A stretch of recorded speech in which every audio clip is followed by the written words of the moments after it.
Ah, it appears we are almost ready to depart. It's a pity we didn't have a bit more time to spend on spellcasting. I presume you've been practicing the spells we worked on. I have, Professor. Well, I'm quite sure I've never seen anyone take so quickly to a second-hand wand. You'll be a force to be reckoned with when you get your own. Thank you, Professor Fig. I appreciate you working with me before the term begins. Oh, Eleazar! George, glad my rather cryptic description of our location did not thwart your finding us. I've apparated to more vaguely defined destinations than this. Though I confess I may have miscalculated slightly on my first try. Gave quite the fright to some theatre-goers in the West End. It's been much too long. When I received your owl, I must say I... Best not speak here, Eleazar. Of course. Why don't we speak en route to Hogwarts? We have a start-of-term feast and a sorting ceremony to get to. Wonderful idea! As long as your young charge here doesn't mind me tagging along. Not at all, sir. After you. Ages since I've been to the castle. Would be good to see the old pile of rocks.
Glad I caught you before you left for Scotland. Just barely. And who is your traveling companion? A new student. New? Yes, sir. I'm starting school as a 5th year. How extraordinary. It is indeed. None of the faculty has ever heard of anyone being admitted to Hogwarts so late. Nor have I. Of course, as the other 5th years will have been honing their magical skills for 4 years now, the headmaster asked if I could get our new student up to speed a bit before the term begins. Well, you couldn't have asked for a better mentor. Professor Fig is not only an exceptional teacher, he's also a remarkably intuitive and gifted wizard. Mr. Osric is prone to flattery. I dare say it's one of the reasons he's risen so far at the ministry. Have you seen this? I have. Opinions differ as to how great a threat Ranrock really is. Although I've yet to convince my colleagues at the ministry, I believe he is a significant threat. And it was your wife, Eleazar, who alerted me to his activities months ago. Miriam? How?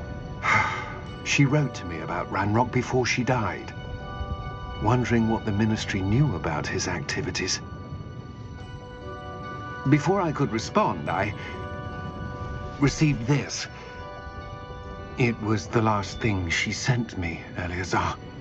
It came to me via her owl, but with no correspondence. I can only assume That she had to get rid of it quickly, to keep it safe. presumably from Ranrock. I cannot open it. Whatever magic protects this is powerful indeed. It looks like goblin metal. That symbol. What's that glow? I don't see a glow. Nor do I.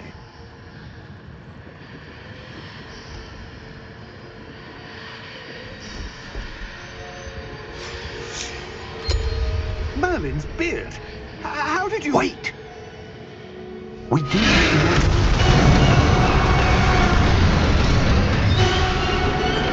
Hang on!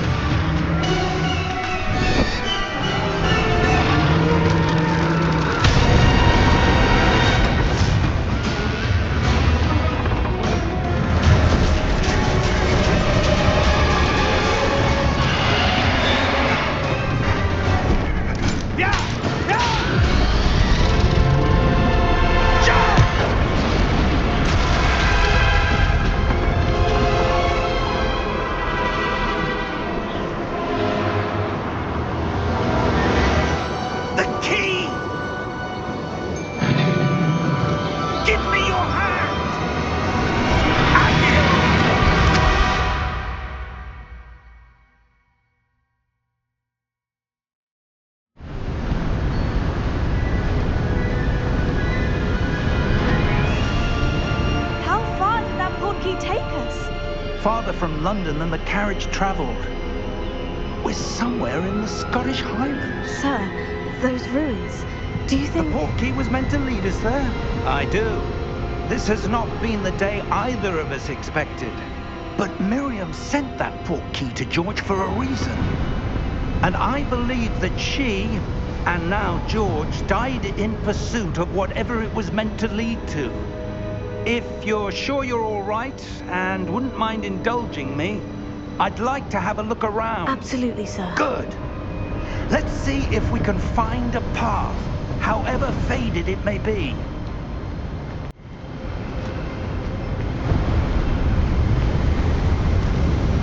Steady yourself! Reparo!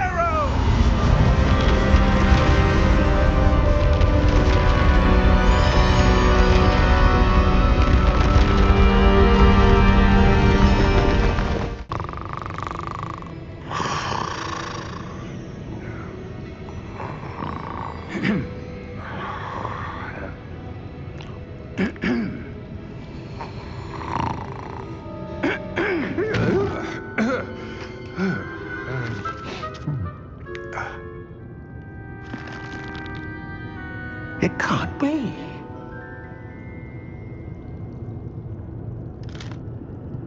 Just a moment. Ooh.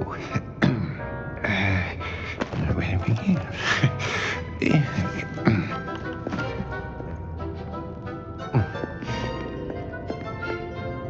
Welcome to Gringotts Wizarding Bank. Vault number 12, I presume. Precisely. The key? Hmm? Your wife's Portkey. Oh, yes, of course.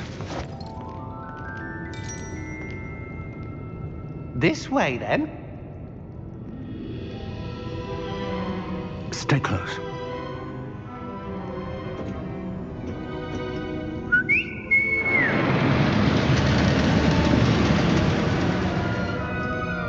After you.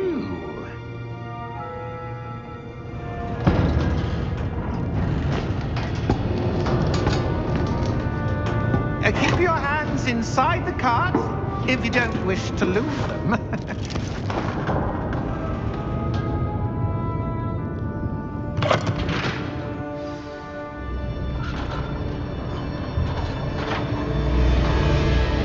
How many vaults are there in Gringotts? Hundreds. In fact, you'll see quite a few on our way to vault number 12. As we speak, we're just beneath the main lobby. The vaults you see now are the newest. Are private entrances to the bank common at Gringotts? They are most uncommon. Only one with great wealth or power, or both, could have arranged for such a service. You'll want to take a breath. A what? That waterfall washes away all enchantments. It's a security measure. Experienced the thief's downfall before, have you? Heard of it? These are the lower vaults that we're passing now. How deep are we going? Vault number 12 was commissioned shortly after Gringotts was founded over 4 centuries ago. It resides in the deepest part of the bank. Settle in. We've quite a distance to go.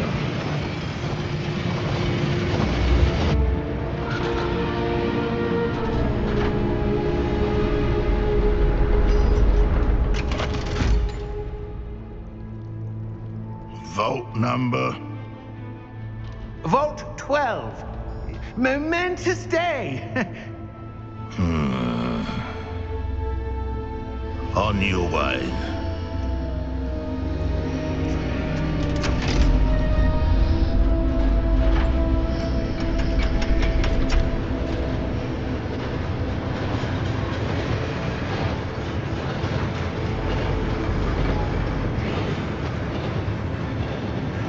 Professor, the armband that guard was wearing was glowing. Like the glow you saw on the Portkey container? No, darker. I saw that same glow on the dragon's collar. Yeah, what was that? We were just wondering about that goblin back there. He watches over the oldest section of the bank. Rare anyone goes there anymore.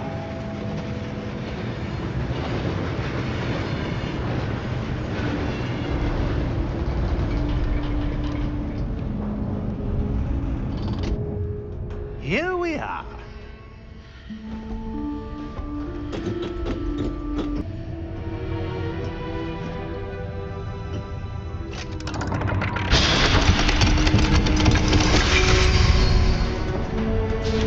Vault 12. Thank you for your help.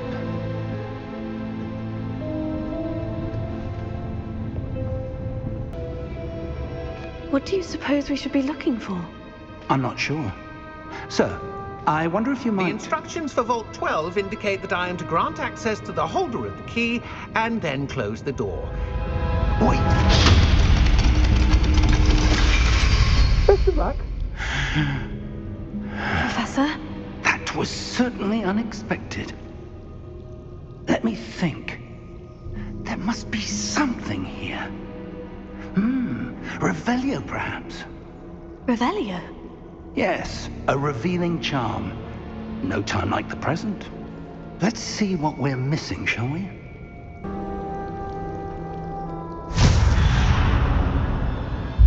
Lumos!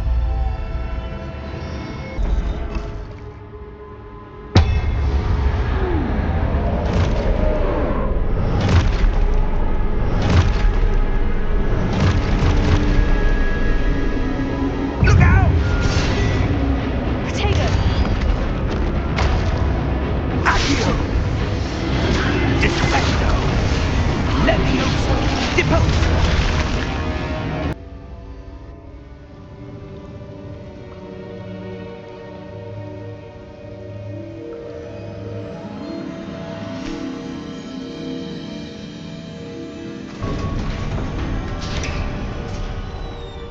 There you are. How did you... What is this place? I don't know. But I found this floating above that basin. That is no mere basin. That is a pensive for viewing memories. I wonder...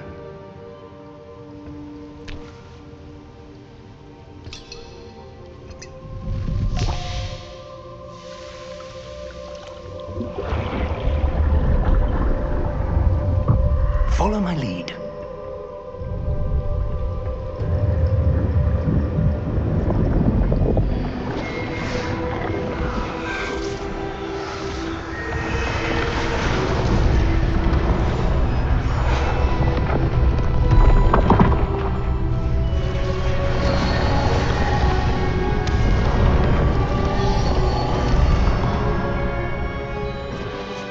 All is in place. The Portkey is well hidden. Perhaps too well. I wonder if the path we've created... May be impossible to follow. It will only be impossible for one who cannot see traces of ancient magic as I can. Your ability to see what others cannot will not be enough, Percival. We are entrusting the one who embarks on this path with powerful secrets, with knowledge others will do anything to obtain.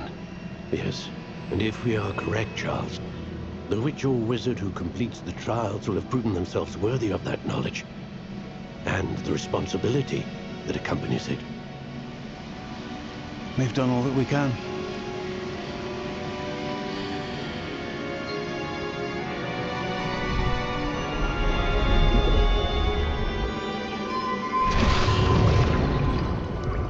That's what you're seeing.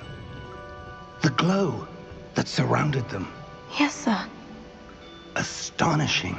Can I see magic? Traces of an ancient magic, to be precise. The magic that Miriam had always believed existed, but could never. Miriam, and perhaps George, died in pursuit of knowledge that has been dormant for centuries. And you, it seems, are the key to understanding why. We were... It all looks rather different than it did a moment ago. Someone's coming. Who were they? I don't know. But, sir, you shouldn't be in there. I was right. Ranrock. Seems my reputation precedes me. I was beginning to think no one was ever going to visit Rackham's Vault. And why are you here? No need for that. Just give me whatever it is you found here and we can let bygones be bygones.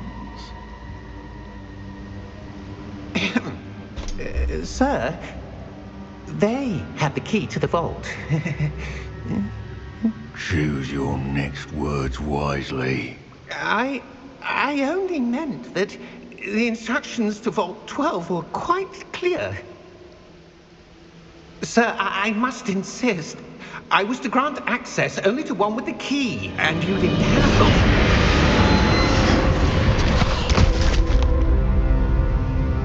I have no patience for traitors. Now, where were we? I'm not giving you anything. Well, perhaps your young friend here will be more helpful.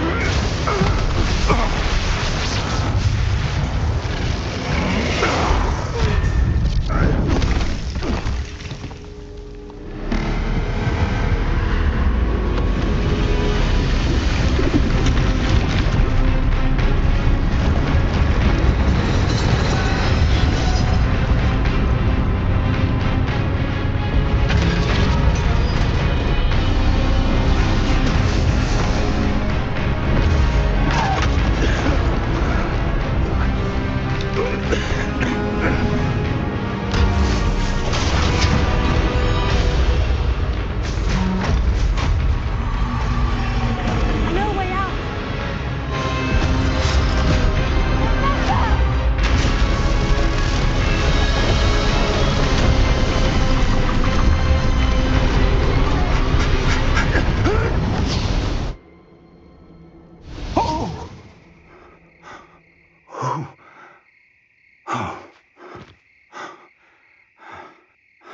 Are you all right? Fine, sir. I've never seen so powerful a goblin. He seemed wholly unaffected by my magic. Where are we? It can't be.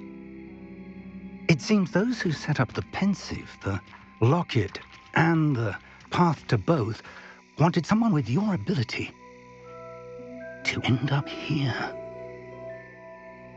Come. We have a sorting ceremony to get to.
Oh, good. We haven't missed the sorting ceremony. I'm no expert, but that seems more appropriate. Now, I need to study this locket as soon as I can, but first I must contact the Ministry. They need to know what happened to George and be warned of Ranrock. For the moment, I ask that you keep all that's happened this evening between you and me. Of course, sir. Thank you. Ready for the sorting ceremony?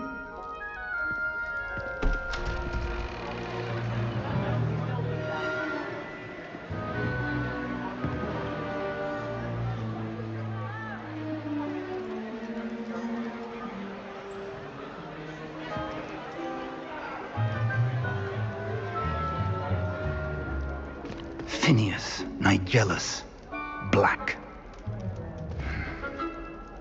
Prepare yourself to meet the headmaster. Fig, nice of you to join us. The sorting ceremony's over. There were complications. Complications?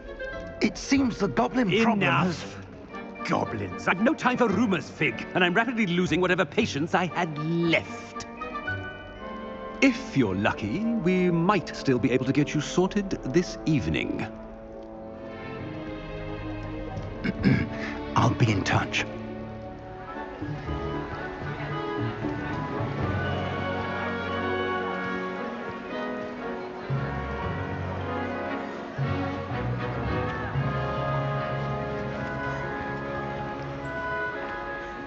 Professor Weasley, we've one more to be sorted.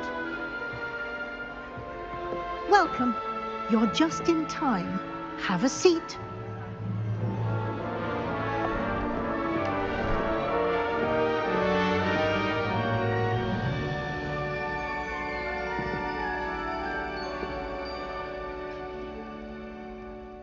Ah, yes. A bit older than the others, aren't you? You come here with preferences and preconceptions. Certain expectation. Better be Gryffindor!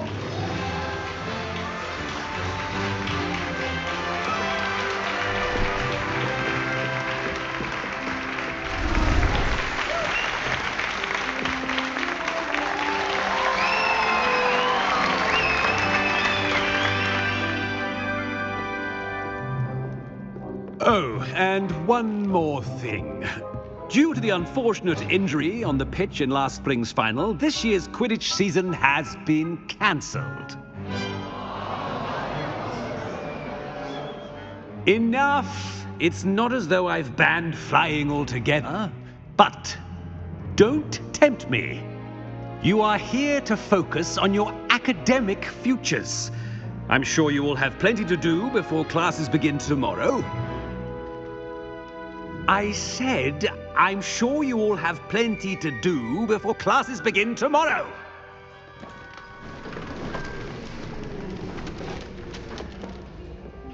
Quite an entrance. It's lovely to meet you. I'm... Professor Weasley, would you be so kind as to show our new student to their common room? I shall see to it, sir. As I was saying, I'm Professor Weasley. Pleased to meet you. Nice to meet you as well, Professor. As Deputy Headmistress, it is my distinct honor to show you to your common room. Right this way.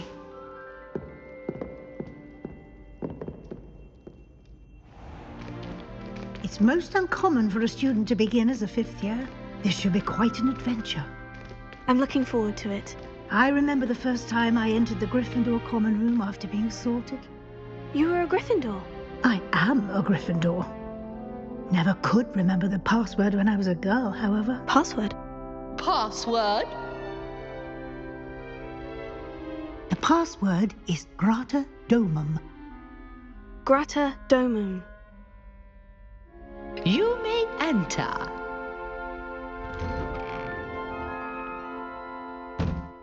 Well done. Now, go on in and get some sleep. You have a big day ahead of you tomorrow. I shall be back in the morning to collect you for your first class. Thank you, Professor Weasley. You're welcome. I hope you enjoy your first night at Hogwarts. Sleep well.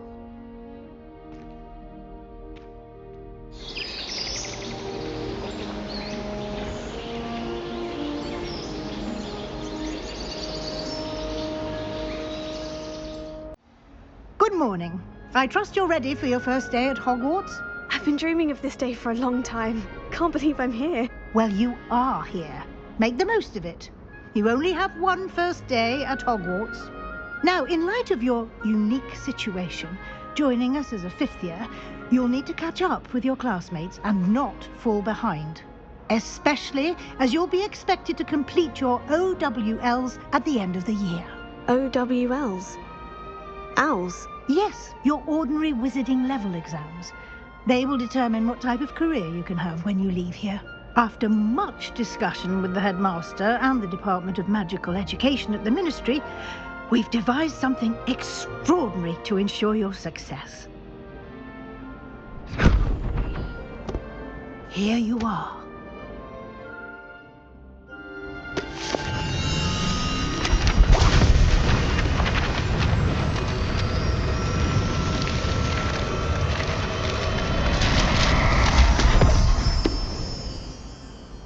What is it? It is a wizard's field guide. It will help you to keep track of what you are learning so that you master all that's expected of a 5th year. You would be wise to take full advantage of this exceptionally valuable resource.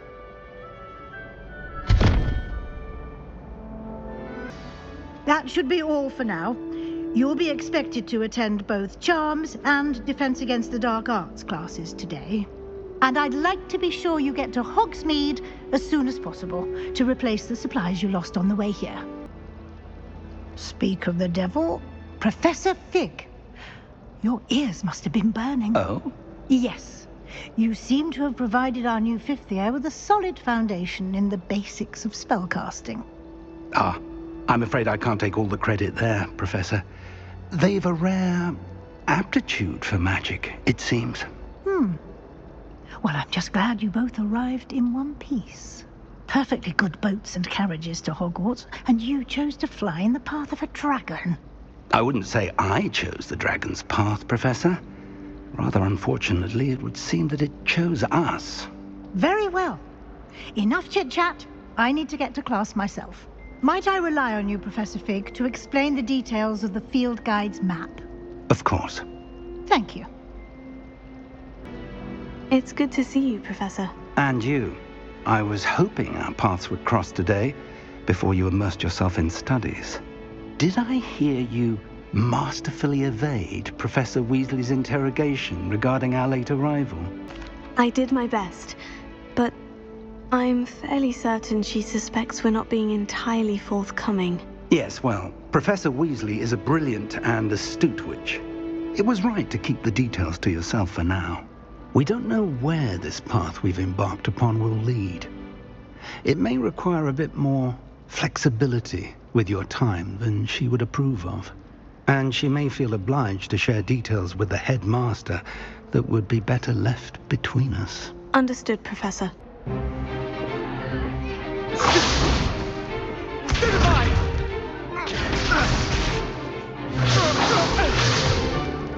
that all you've got? Levioso! Professor Hecat! Perhaps you'd be good enough to blast each other to pieces in your own time.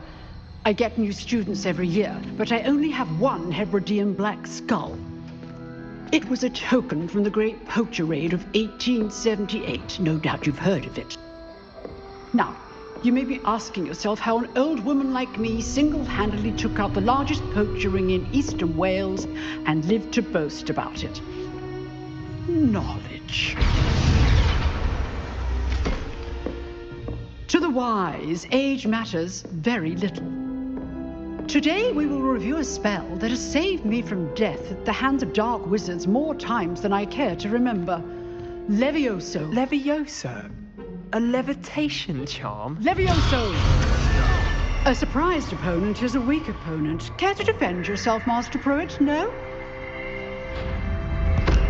One thing I've learned as an unspeakable is the value of simplicity, especially in the heat of battle.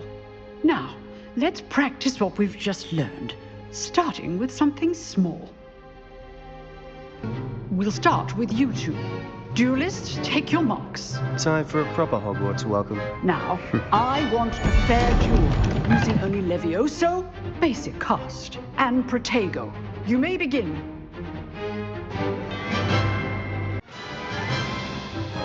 Not bad for a beginner. You give as good as you get.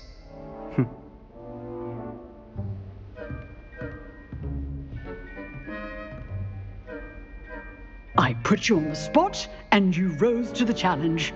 Points to Gryffindor. Thank you, Professor Hecat. Glad to have the opportunity to practice. If what I've seen today is any indication, we can expect great things from you. I demand excellence from my students. They are capable of achieving it, and they must achieve it. A classroom duel is one thing, but battling dark wizards, or as ever more likely, goblins, is a different kettle of Grindylows entirely. Understood, Professor. So, I'd advise you to keep practicing whenever you can. Perhaps Mr. Sallow will have some ideas for you. Again, well done today. I shall reach out soon with additional assignments. To get back to the lesson.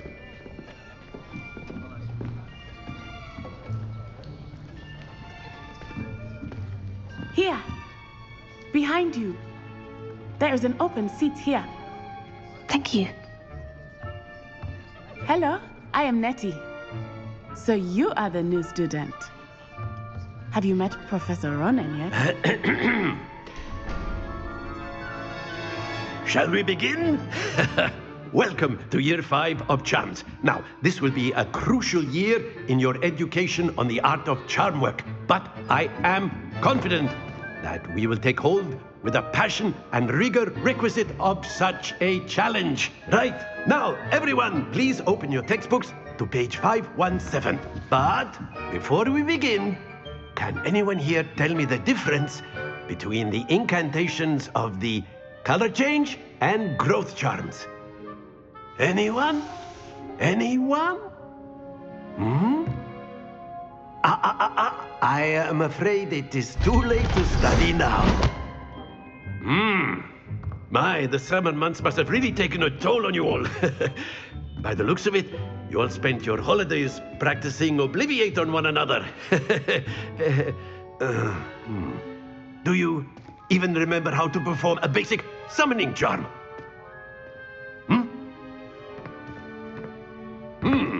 Well, it seems that we are in dire need of review.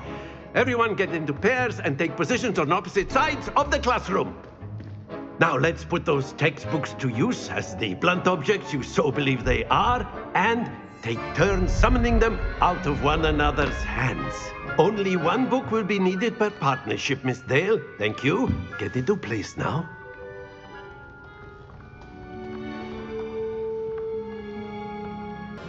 Accio! That is not bad. You are a swift learner. I see a lot of potential, but remember, potential is nothing without practice. Keep at it. You might just rival Miss Onai here. Very good, everyone. That's enough of that. Well, as you all seem to have the basics down, and it is an exceptionally lovely day, I was thinking that we might have ourselves a little excursion outside for a spot of fresh air. After me.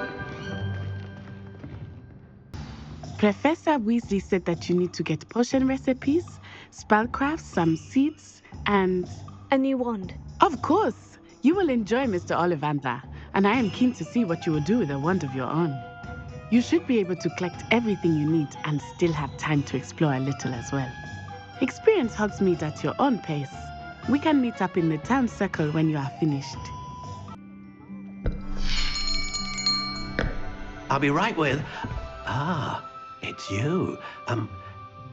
Just a moment, please. Hello, sir. I'm looking for... For a new wand, yes. It's about time. Yes, about time. Well, you're our new fifth-year student, are you not?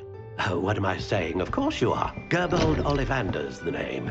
But of course, you'll have heard of the Ollivanders, I'm sure. Finest wand makers in the world. It's a pleasure to meet you, truly.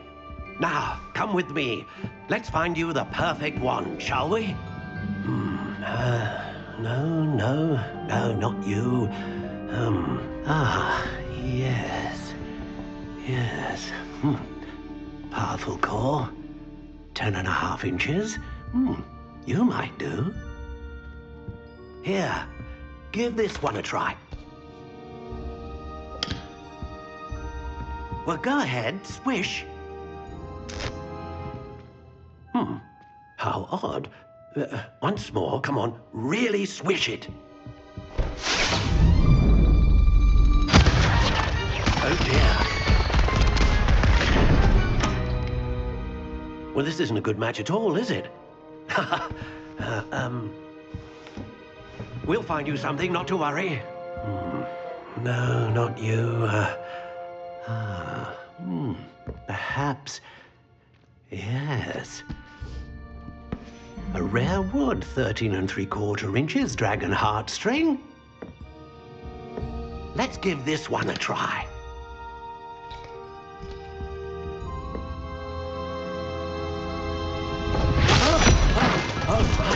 Oh, goodness. Looks like it's back to the shelf for you. This is proving to be trickier than I had anticipated. How perplexing. Where are you? Perhaps you? There you are.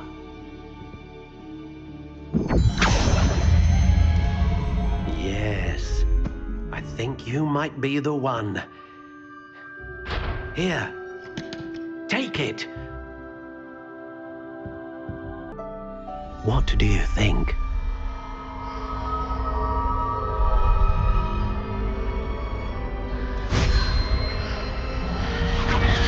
Extraordinary. Another wand, another beginning of a bright and magical future.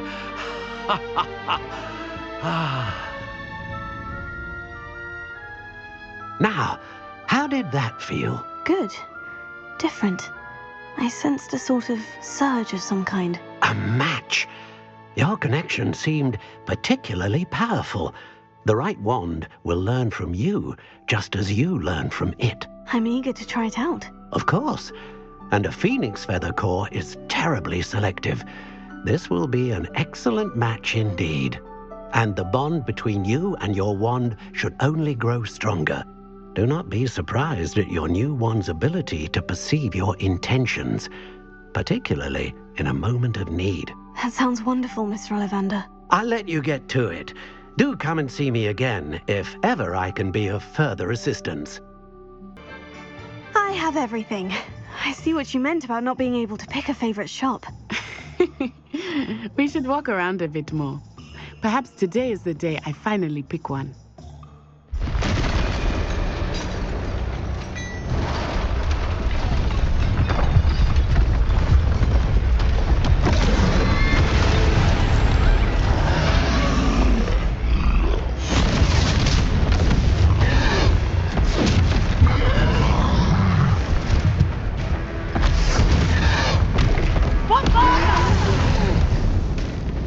Draw it away from the building! Away from the village!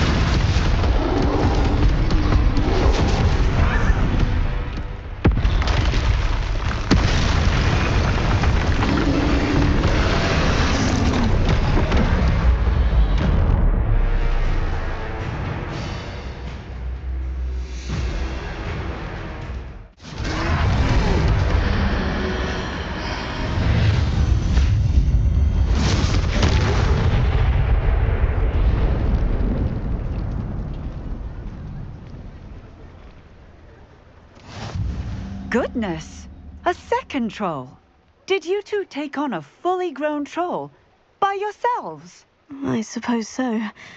It's all a bit of a blur, to be honest. Merlin's beard! Are you all right? We are, and we were glad to help. I'd say help is a bit of an understatement. Nerve like that. The makings of an aura, if you ask me. If you are unharmed, perhaps the two of you wouldn't mind helping me put a few things back to where they were. Of course, officer. Singer. Officer Singer. And thank you, again.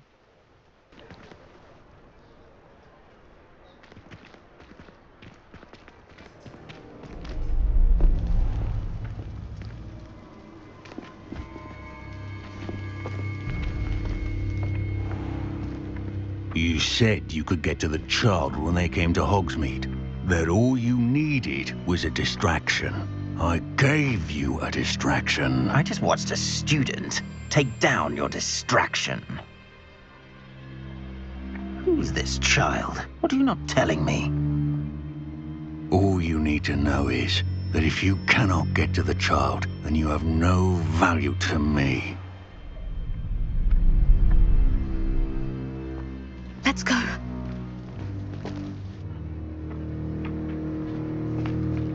Did they see us? I don't think so. What was that goblin doing with Victor Rookwood? Ranrock is working with Rookwood. The goblin from the Daily Prophet. I knew I'd seen him somewhere. Quickly, let's get inside the 3 broomsticks.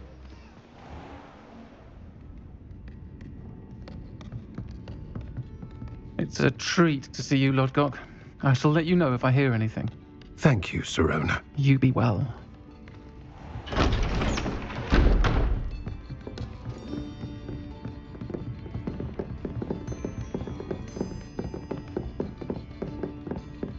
Now, what can I... Oh, there's a face I haven't seen before. It's my first time here. Welcome. Butterbeer's on me. Heard about the attack. I shall be looking in on the other shopkeepers and residents shortly. Glad to see you two escaped injury. Thanks to this one, single-handedly took down a troll. Is that right? Well done. Thank you for this. My pleasure. I will say, trolls in Hogsmeade. That's never happened before. Something's not right.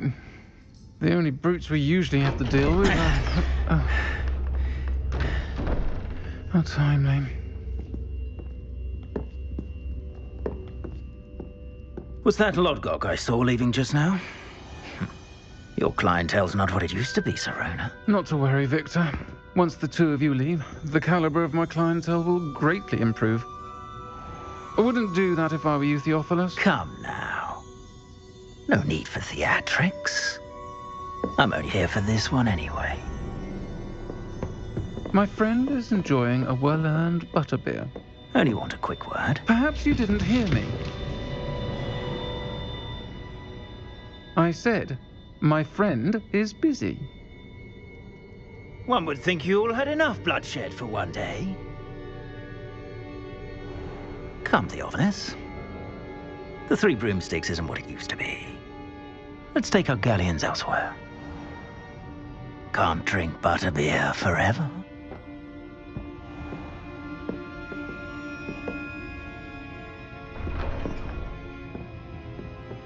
Seems you've made an unfortunate enemy.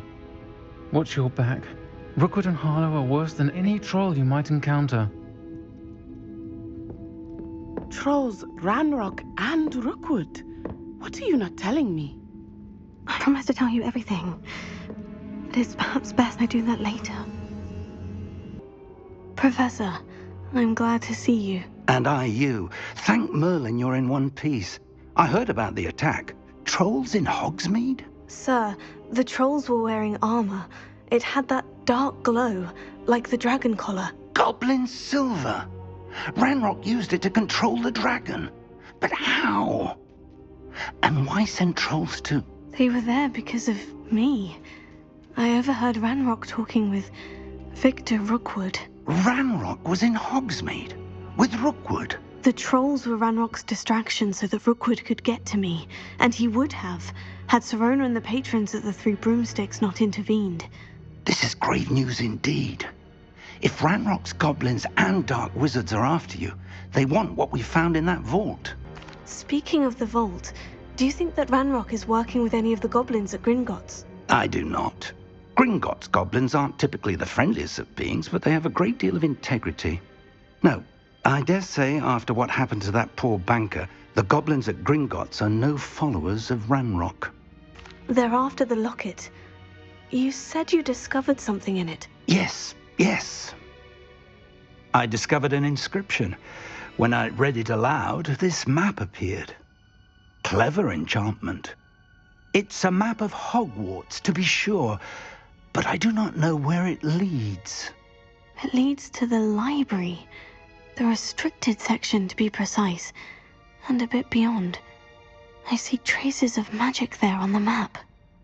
I suspected you would see something. Shall we go? I appreciate your enthusiasm, and I'm eager to discover what we may find there as well. But if our experience at Gringotts, let alone what happened to Miriam, taught me anything, it's that the path we're on is terribly dangerous.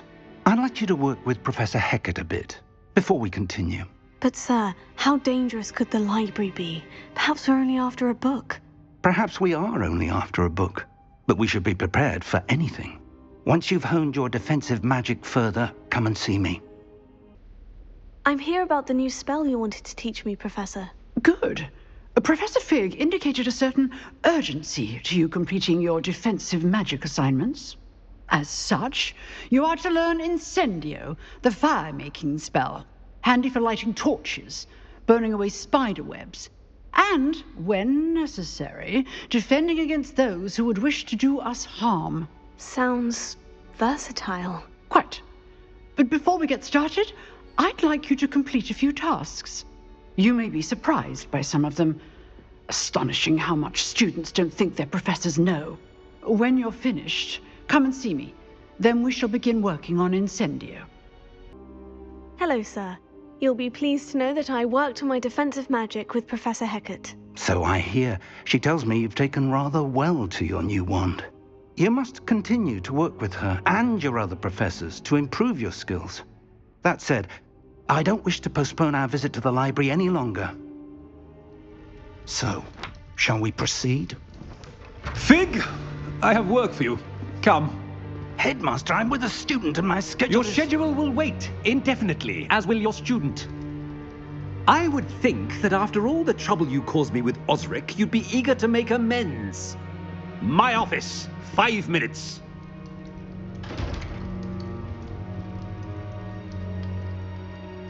That man is exasperating. Unfortunately, our trip to the restricted section will have to wait a bit longer. But Professor... We have no choice.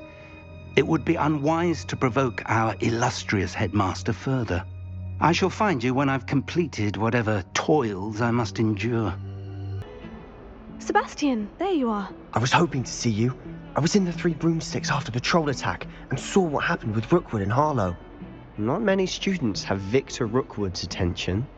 What was that all about? I've never even met him. Perhaps he mistook me for another student. If you say so. I won't press you now, but you will have to tell me what's going on at some point. You might need me.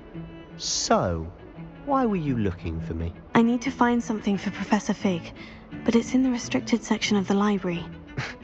He can't get it himself? He was called away by Black at the last moment.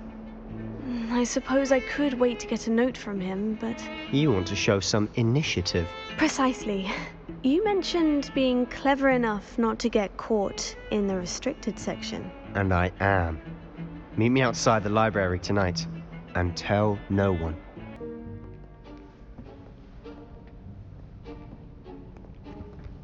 See there? That's the door we need to reach. And those annoying prefects would love nothing more than to rat on us to Scribner, so don't let them see us. Understood? I can be sneaky. Let's go. Hold on now. There's a spell you should know. The Disillusionment Charm. Good for getting places you're not supposed to be.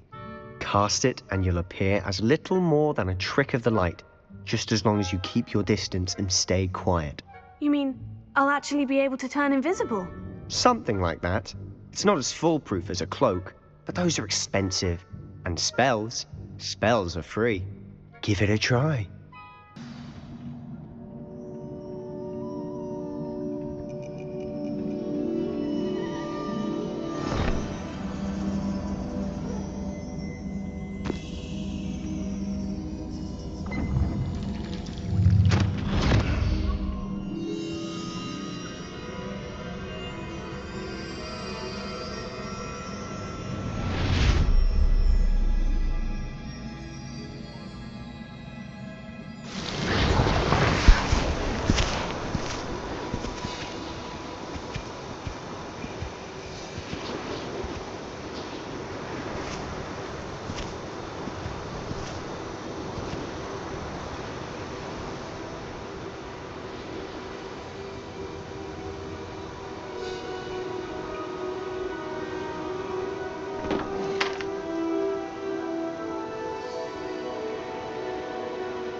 You wanted to see me? Headmistress Fitzgerald, Professor Rackham. Miss Isadora Morganach, welcome. Professor Rookwood, Professor McCaw. We understand that you are adjusting well to life at Hogwarts. I am. I am glad. Especially in light of your unusual situation, starting as a 5th year. As it happens, I was also admitted to Hogwarts as a 5th year. I've never heard of another like us.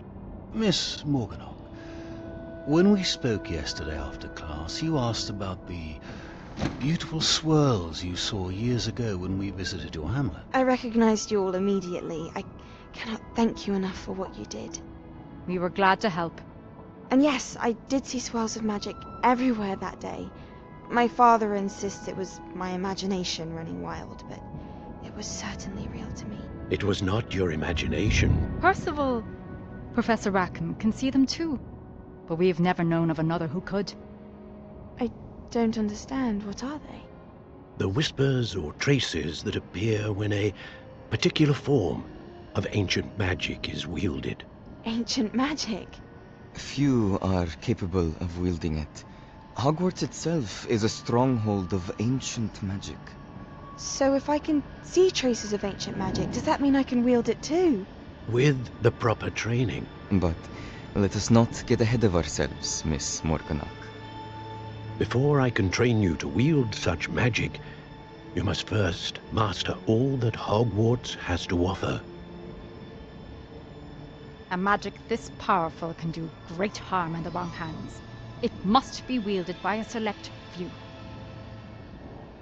As such, we ask that you not speak to anyone about what we have discussed here today.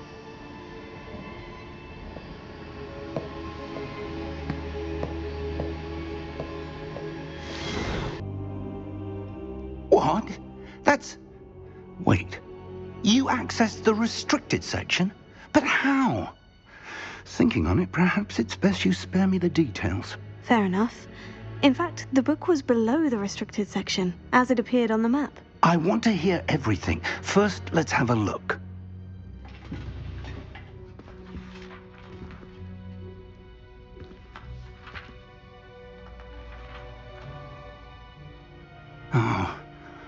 Oh dear. Some of these pages seem to be missing. It appears someone has got to the book before us. Still, I will need time to study what remains. Perhaps we can still salvage something useful, though it may take some time. I wonder why it was here, below Hogwarts. I think I know, sir. I saw 2 more memories where I found the book. Another pensive, Godric's heart. The man we saw before, Percival Rackham, was a professor here. The first memory showed him and 3 other professors using ancient magic to restore a hamlet from a drought. Miriam was right. And the second memory? In the second, they were talking to a student who started as a 5th year, like I did. She could see traces of magic too. Why those memories? Perhaps this book will explain. I'll have to take it with me to London. The headmaster has insisted that I speak directly to the minister about George's death. What will you tell them about Mr. Osric's death? I don't know how much I dare say. George tried to convince the ministry about Ranrock, but to no avail. My instinct is to follow the path we are on for the moment and keep the details to ourselves until we know more. I understand. I'll see what I can learn about the missing pages while you're gone. Good. Don't neglect your studies. Your wand work is improving by the day. But you'll want to pay attention in herbology and potions. There's more to magic than spellcasting. Plenty to keep me occupied while you're gone. You've done exceptionally well. I look forward to seeing all that you've accomplished when I return.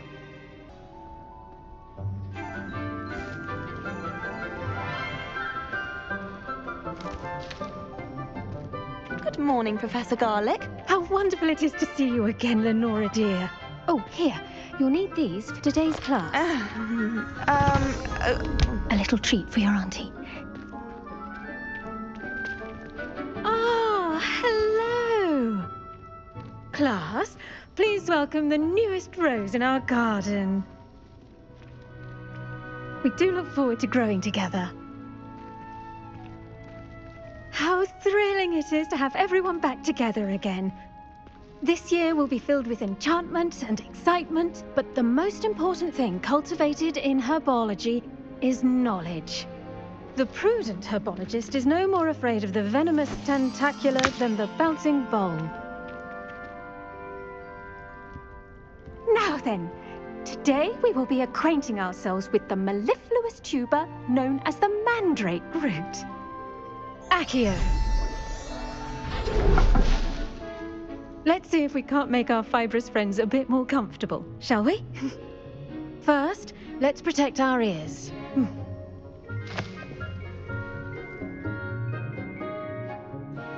Now, everyone, grip their mandrake by the tendrils and give it a firm tug.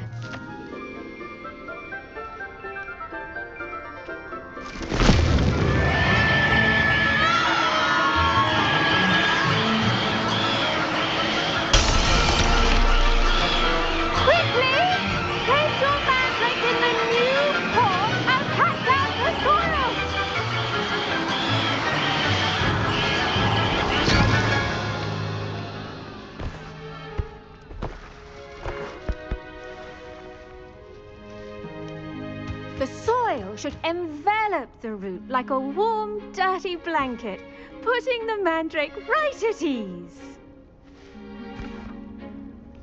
Reparo! I'm very sorry about that. Yours was a bit mature, I'm afraid. All right then, off you go. Splendid work, everyone.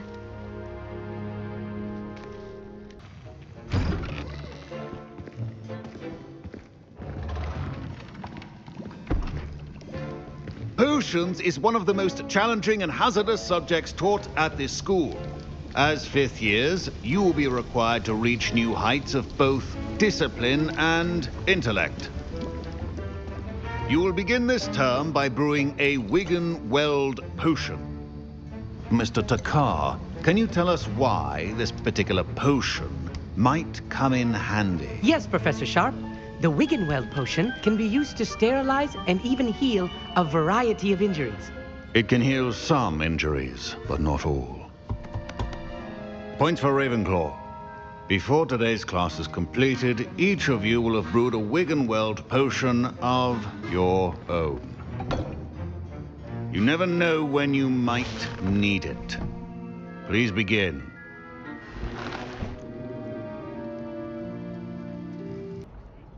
You wanted to see me, sir? Yes, Sir Nicholas de Mimsy Porpington, at your service.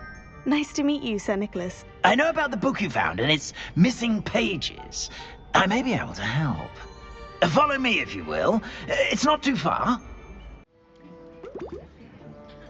Oh, a student? What a treat!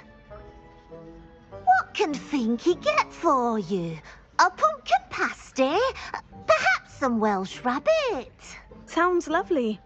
But what I really need is this rotten roast beef. Ah! Nick sent you, didn't he? Please help yourself. Finky supposes Nick's tired of loitering about simply to experience the faintest memory of the taste of food. It was nice to meet you. Thank you for the beef. Happy to help, and to meet you as well. Please give Nick Finky's regards. Ah, you're back. No trouble, I take it? Not at all. Finky sends her regards, along with the rotten roast beef. Ah, glad to hear it. Kind elf, Finky. Now, let's get that beef to Sir Patrick Delaney Podmore, and you'll be one step closer to finding those pages. This is all rather cryptic, Sir Nicholas. What's going on? Terribly sorry, I'm getting ahead of myself. Sir Patrick organizes the Headless Hunt, a group of headless ghosts who gather for various, headless activities. Headless activities? Yes, you'll see. Anyway, I don't know how, but a member of that hunt, Richard Jackdaw, had the pages when he was alive. My plan is to take the rotten roast beef to Sir Patrick so that he'll allow me, us, to engage with the hunt and speak to Jackdaw. Shall we? this time. Do stay behind me. It's Sir Patrick we want. Oi, Nesta, look who's here.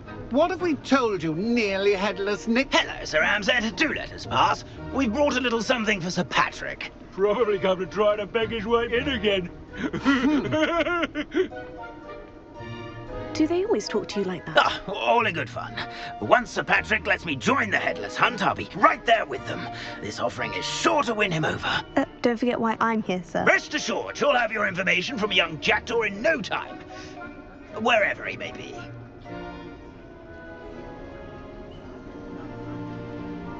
What I'd give for a flagon of mead or a nice leg of lamb right about now.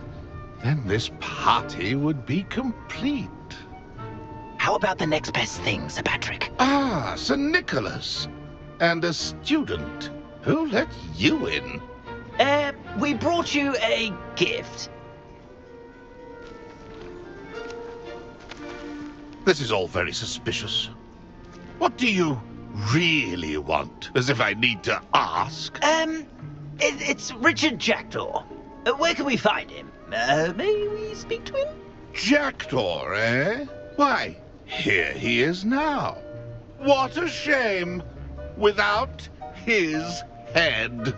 I bet you've always wondered what that's like, eh, Nick? Sir, you jest. It's bound to be around here somewhere. Probably being used in a game. If you find it, I give you my permission to speak with him, my young mortal. It's the least I can do for you for bringing this putrescent gift home. Sir, there's another matter I wish to discuss with you, if I may. Tut, tut, Sir Nicholas. How many times do I have to tell you? Our entry requirements are quite clear. But, sir, we aren't the Headless except for a little bit of tendon hunt, after all. Now, please, follow me, and I shall help you find your way out. Farewell, my young friend. Perhaps your luck with these chaps will be better than mine. Hello again. Can you help me? Ah, Sir Nicholas's young friend. Has he abandoned you? Not at all. I need to speak to Richard Jackdaw. Sir Patrick said his head might be around here somewhere. Indeed it might be. It is a bit unorthodox to include a mortal, but if you do wish to speak with him... Oh, why not? You can speak with Jackdaw if you can find his head amongst these pumpkins. Not just once, but 5 times. Good old Dumfrey will move the head to a different spot each time you find it. Those are the rules. What say you? If that's what I need to do to speak to Jackdaw, I'll do it. Marvellous! Of course, a mortal holding a wand has an advantage over us ghosts. You can simply blast away to your heart's content. Remember, the game's not over until you find him 5 times. Not too bad for a mortal. Now, say what you need to say to old Jackdaw here, You've earned it. Nicely done. But what's going on? You're not a member of the Headless Hunt. No, I'm not. Sir Nicholas said you might know the location of some pages I'm looking for. Merlin's beard. I know precisely the ones you mean. I pinched them from Peeves. How could I forget? The map on those pages led me to my demise. I was not ready for what awaited me in that cave. The pages are likely still mouldering away with my, remains. Quite a final adventure, I must confess. The pages are why you lost your head. And I must visit a cave and search for your corpse. Yes. You'd think a decapitated ghost would get used to the word corpse. Say, here's an idea. Why don't you meet me at the edge of the Forbidden Forest, and I'll show you where to go? I need those pages, so I suppose I'd better meet you. Thank you. Not to worry. I'll just need to be reunited with my body first, but Dumfrey can handle that. See you at the forest's edge. We meet again, Richard Jackdaw. I suppose I shouldn't be surprised to see you. Just like a Gryffindor to brave the Forbidden Forest in pursuit of adventure. Well said. Now where do we go from here? Follow me. I shall lead you as far as I can, but I fear I may remain a tad reluctant to revisit the scene of my demise. Keep your eyes open for a bird bath. When you find it, say intramuros. I think it's Latin. Or Greek. As you can imagine, I never paid much attention in school. Shall we?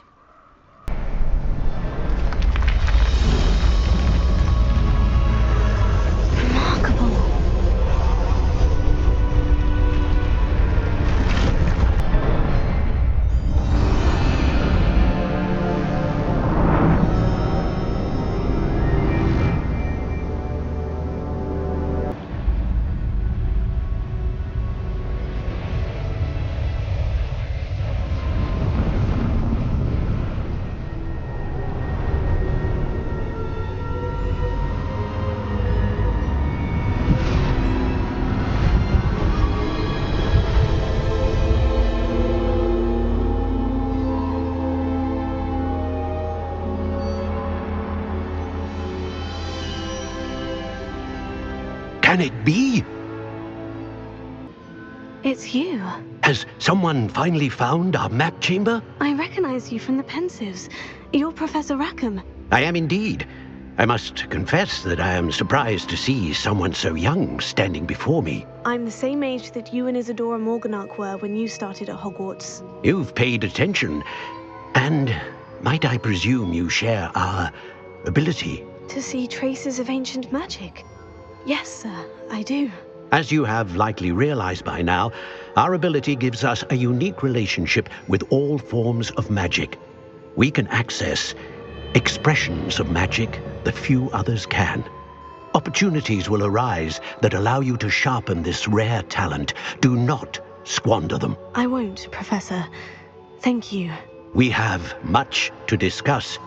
But first, a map found in a certain book led you here. Place the book on the pedestal. I don't have the book with me, sir. That is unfortunate.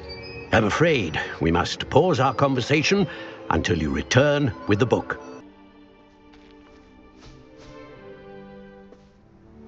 Mr. Clopton, your attention, please. Sorry, Madam Kagawa. Everyone, please welcome a new student to our flying class. Welcome. Hello. The goal of today is to remind all of you how to maneuver on a broomstick safely, as broom flight is, first and foremost, a means of transportation. This, I fear, some of you have forgotten. Diving, rolling, and loop-the-loops will not be taught or in fact tolerated in this class. We'll leave that to professional Quidditch players, like the Toyohashi Tengu. Not a fan, I take it? Now, let's see how well everyone kept up with their practice over the summer holidays. For those who need a refresher, step up to your broom, say up firmly and clearly, then kick your leg over and rest your weight on the seat. Up! Thank you. Now, your turn. Up! Up! Up, you stupid ratty school broom! Up!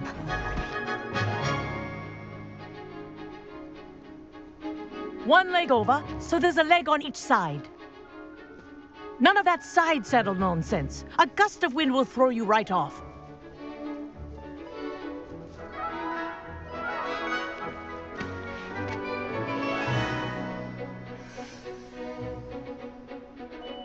And if you hear my whistle while you're in flight, ground yourself at once.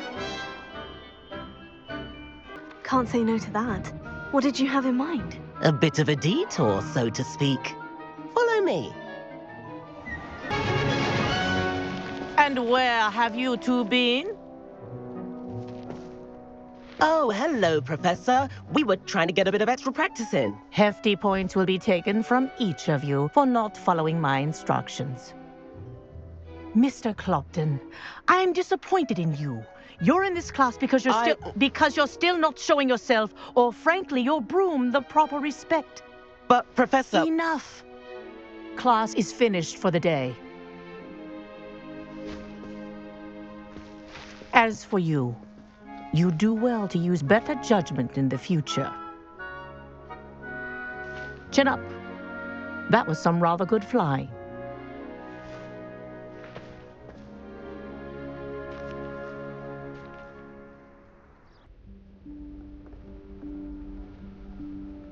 Professor Weasley?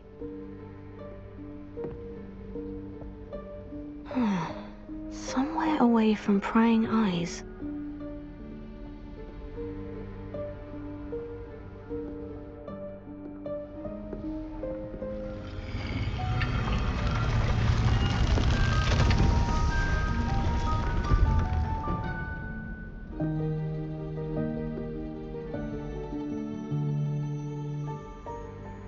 Forgive me, the headmaster stopped me and I... Merlin's beard. I see you've wasted no time. Well done. Shall we? After you, Professor.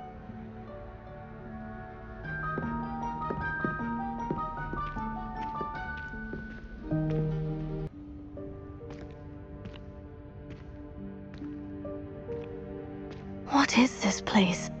This is the Room of Requirement. It only appears when one is in real need of it.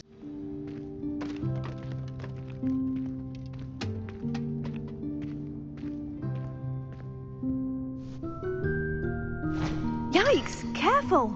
Huh? Oh, there you are. Wait right there. Deke will come to you. Hello. Ah, Deke, we've been looking for you. Apologies, Professor Weasley. Deke was looking through some of what's appeared in the room since Deke was last here. Is this the student? Indeed it is. Deke is honored to meet you. Deke has been a friend since I was a second year. We discovered this room together. I mentioned you to Deke. We believe that you might be able to benefit from this room like I did. Deke, would you be so kind? Of course, Professor Weasley. The Room of Requirement will always be equipped for the Seeker's needs. It's unplottable, so won't appear on any map. Most happen upon it by accident, if ever. Deke's seen students in need of an extra file for potions stumble upon the room filled with them. You seem to have accessed it in its form as the Room of Hidden Things. I was thinking about needing a place away from prying eyes. Brilliant. Oh, that explains it then. What I need specifically is a place where I can catch up on my schoolwork without distraction. Well then, the room can provide you with precisely that. Now, it's time to focus on what you need. Just close your eyes. Imagine the room precisely as you need it. The room will do the rest.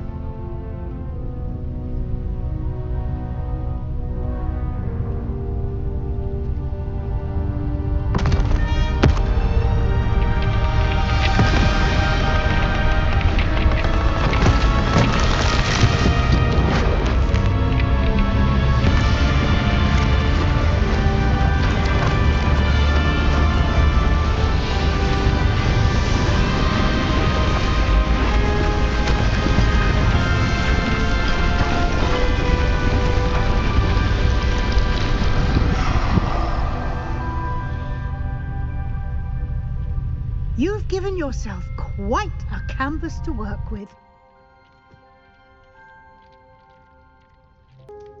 I think I've seen Ominous in potions, or was it herbology? I've noticed that he uses his wand to navigate the castle. He does. No idea how, though. Ominous was born blind, and no spell could reverse it. His wand seems almost sentient.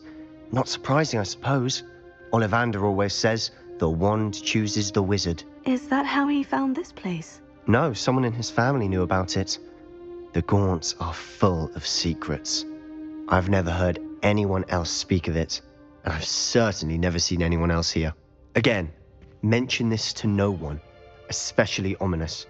He has no love lost for his family or their secrets, but this place is special to him. Understood.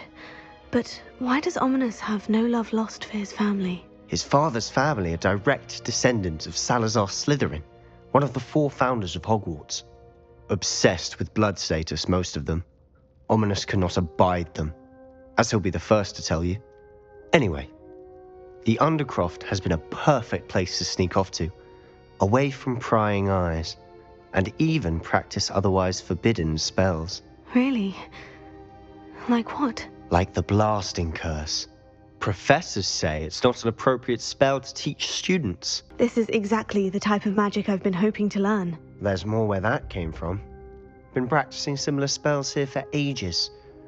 Although, I didn't tell Anne and Ominous about every one. Haven't been here in some time. It's not the same without Anne. I'm sorry about your sister.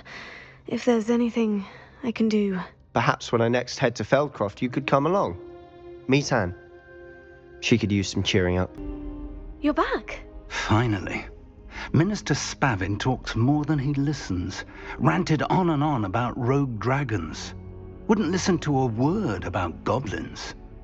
Speaking of which... Listen, Professor. So much happened while you were away. Nearly Headless Nick asked me to get some rotten roast beef from the kitchens. Rotten roast beef? Yes, well, I thought it was odd too. But then we took the roast beef to Sir Podmore of the Headless Hunt. You met the Headless Hunt? That must have been interesting, to say the... Yes, and then I had to find Richard Jackdaw's head in the pumpkin so that he'd tell me how he died. Who on earth is Richard Jackdaw? He was a student here long ago. Anyway, he told me about a secret cavern. I went there, and right next to Jackdaw's skeleton, I found the missing pages. You found the pages? I did. And because Jackdaw had followed the map they contained, when I found the pages, I found the location on the map. Believe it or not, it's a room below Hogwarts. Why am I not surprised? Shall we? I was hoping you'd say that. Oh, and we'll need to bring the book. To think it was beneath us all this time.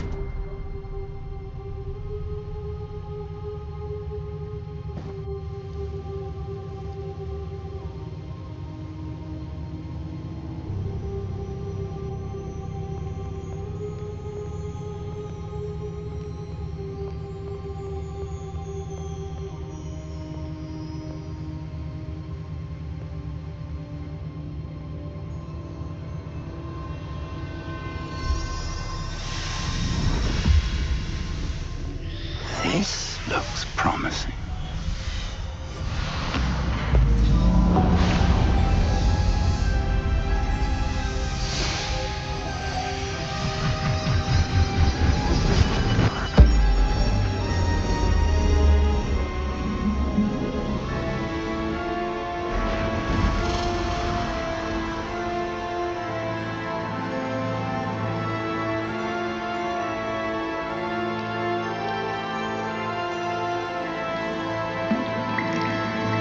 A map.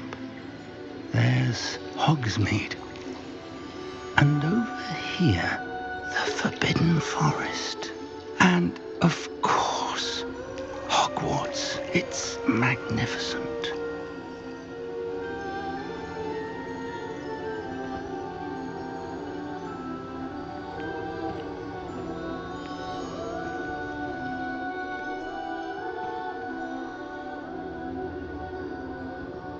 If only you were here to see this.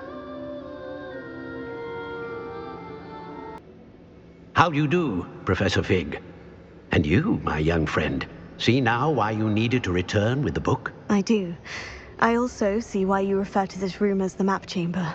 That you have come this far tells me that you possess extraordinary magical ability, the potential and power of which will unlock should you prove yourself worthy. The location of each of 4 trials will, in time, appear on the map. Trials that will test you and give you access to invaluable knowledge. Trials that you must complete on your own. Do you recall the pensive memory you viewed in my vault in Gringotts? You and your friend Charles spoke of the Portkey, and of trials you'd created for one who sees traces of ancient magic. Precisely. Charles is another of the Keepers, a designation we gave ourselves centuries ago, in light of the knowledge that we have been bound to keep hidden. Until, perhaps, now. So, the passage from your ruins to Gringotts, everything in the vault, the restricted section, finding this room. None of these was a trial. They were an important part of the journey, but they were not trials themselves. The fact that you have come this far, however, bodes well. The trials were designed to ensure that the power and knowledge we have kept secret for so long does not fall into the wrong hands. They will test your abilities, both innate and learned. But of equal importance, everything you witness as you complete the trials will inform what you choose to do with all that we share. You will need patience. The trials have much to teach you. It will take time. I'm afraid we don't have the luxury of time. We have waited this long, Professor Fig.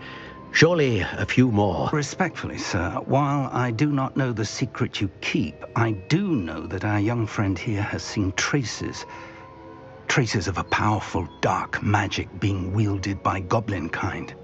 And we encountered an uncommonly powerful goblin wielding such magic as we prepared to leave your vault at Gringotts. We may already be too late.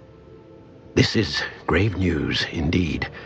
Young friend, do you trust Professor Fig? I do. Then, in the light of your considerable skill and all you have already accomplished, we shall begin. You will find the location of the first trial marked on the map below you.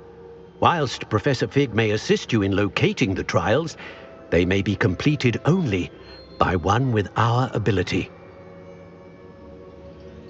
Shall we have a look?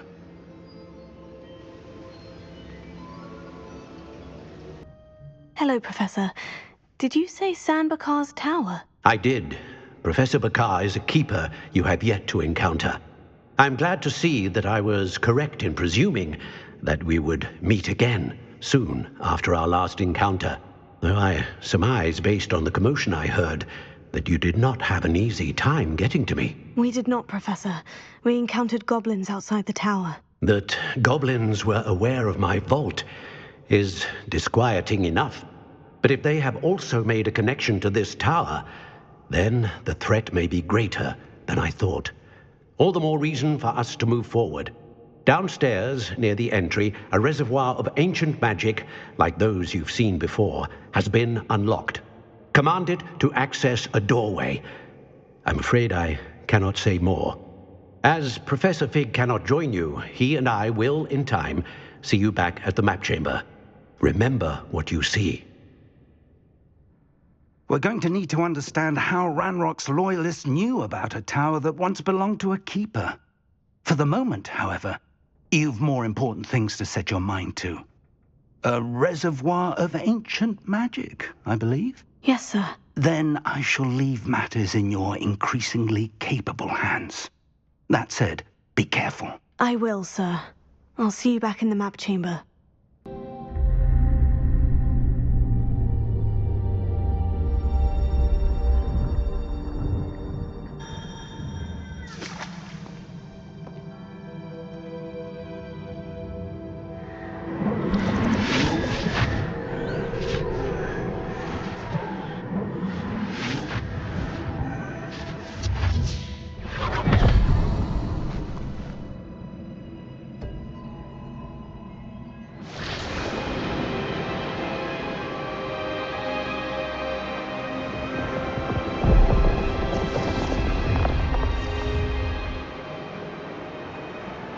Your ability to transfigure the world around you is remarkable.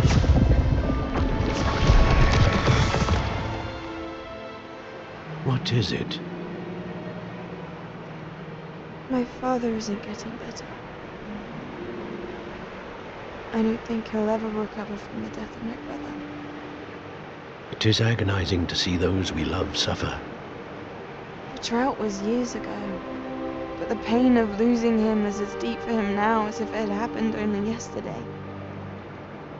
He doesn't need pretty pillars, he needs peace. What if I could help him, Professor? You do so much for your father already. It's not enough. I want to take away his pain. It is tempting, I know, to use this magic that you're mastering to transfigure more than the physical world. But human emotion is a potent force unto itself. Even the most well-meaning and competent witch cannot possibly know the consequences of irrevocably manipulating it. So I'm to watch as my father's pain destroys him. It is not your pain to take.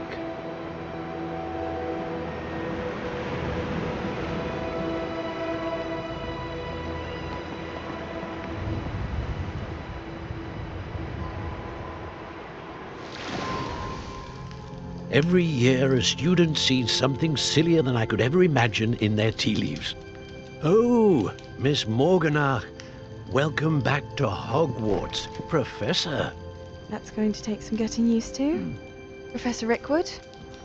I was so pleased to hear that you had accepted the position of Defense Against the Dark Arts, Professor. Sit, Isadora. Tell us about your travels. I was actually hoping that you and the others might join me at my home this evening. There's much I'd like to share with you. That would be delightful. We shall let the others know. Very well. I shall see you then.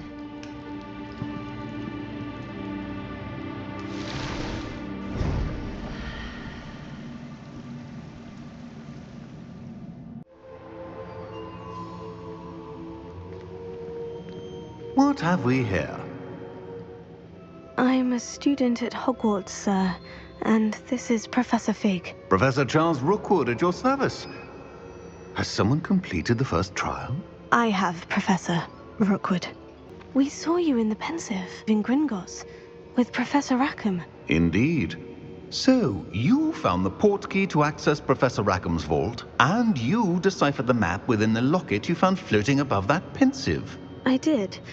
I found something that I can't identify floating above the last Pensive. Ah, yes. You will find a similar artifact in each trial. You must take care to keep them safe. You will need them to complete the journey we have set forth for you. Once you have them all, we will tell you what to do with them. Very well. Are you able to tell me anything about the next trial? Before you proceed, I would like to speak with Charles regarding the urgent situation involving the goblins. The goblins? The student has seen traces of a powerful dark magic being wielded by goblin kind.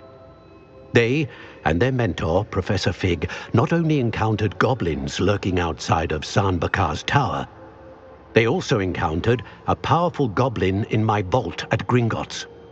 I'm afraid it would be wise to halt the trials until we know more. We shall defer to you in this matter, of course. Now then... Wait, Professor. The name Rookwood. Do you think... that there's a connection to Victor? Perhaps, but we can't be sure of its significance, if any. For now, tell me what you saw in the Pensive. Before the witch from the last Pensive, Isadora, became a Hogwarts professor, she argued with Professor Rackham about using magic to remove pain. Hopefully the next Pensive provides more context. For now, we should learn what Ramrock knows. I will be honest, I've no idea where to start. Actually, I might know of someone. I saw Sirona at the Three Broomsticks speaking to a goblin once. They seemed friendly. Well, it's worth a try. See what you can find out. Of course, don't forget... My studies, yes, sir. Professor? Have you encountered swirling traces of magic in the world? Aside from those along our path? Not that I recall. What are they? Evidence of the Keeper's efforts to manipulate the power of ancient magic during our time. If I am correct, and I usually am, you should be able to use them to inform and enhance your own magic. Thank you, sir. I will look out for them.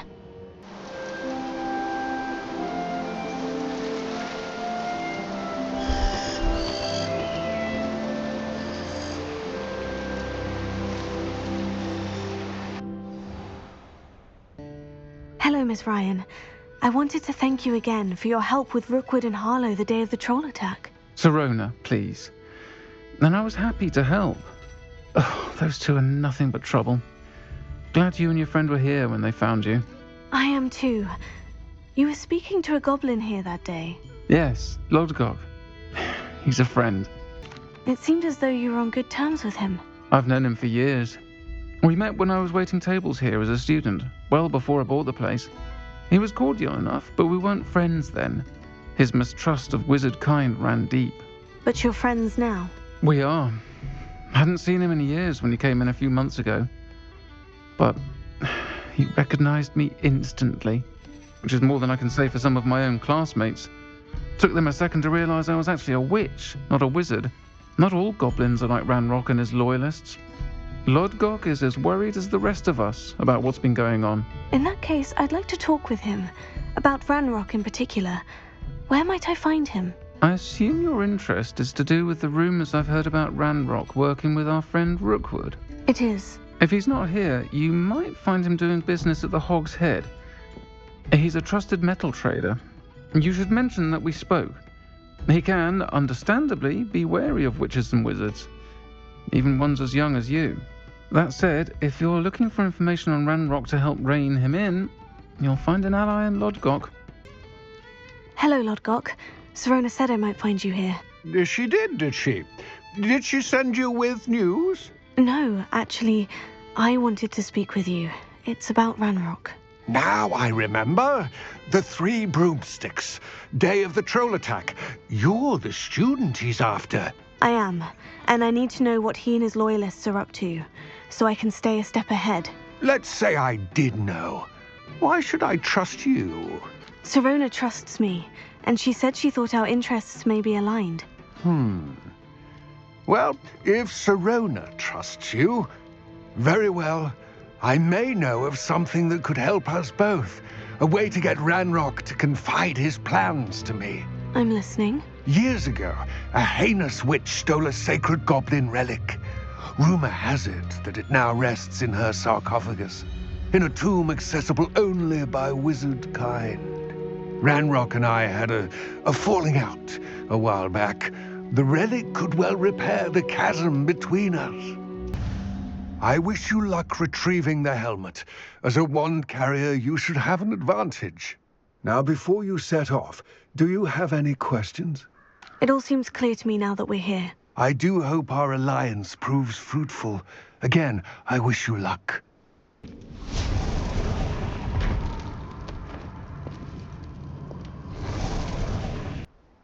I retrieved the helmet from the Ashwinders. Well done! This is sure to impress Ranrock.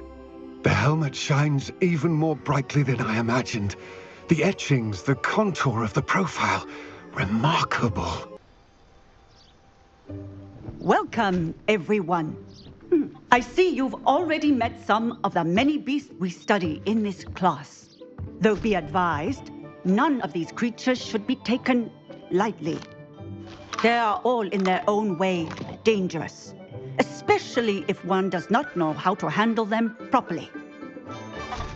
Now, it seems many of you are out of practice. Let's take some time to review the basics of how to care for a beast, shall we? Oh, a couple of Neasel whiskers ought to get me a few canuts at least. Enough to buy something from Honeydukes.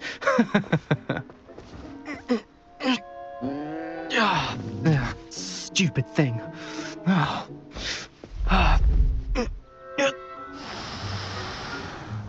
What in Merlin's name are you doing? Tuss, peculiar Poppy. Worried about a worthless little rodent. Her name is Persephone! Her name is Persephone! That's really not funny.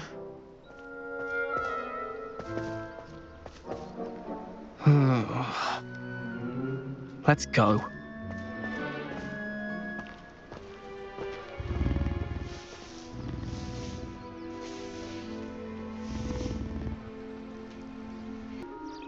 Did you need something, Poppy? Thank you again for saying something to those brutes so that I didn't have to. You were an augury at noon in the desert. I certainly hope that's a good thing. It's something my gran and I say. It means that something or someone is a welcome surprise. At least, that's what we decided it meant. I couldn't stand there and watch them harm the poor thing. We're of a similar mind. Actually, in light of that, there's someone I'd like you to meet. In the forest. Stand back.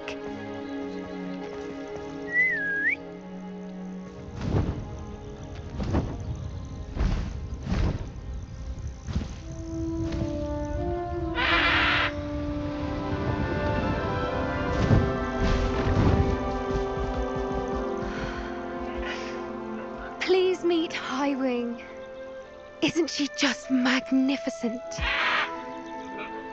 Go on, introduce yourself to her. But be careful. You must always show hippogriffs the proper courtesy before you approach them.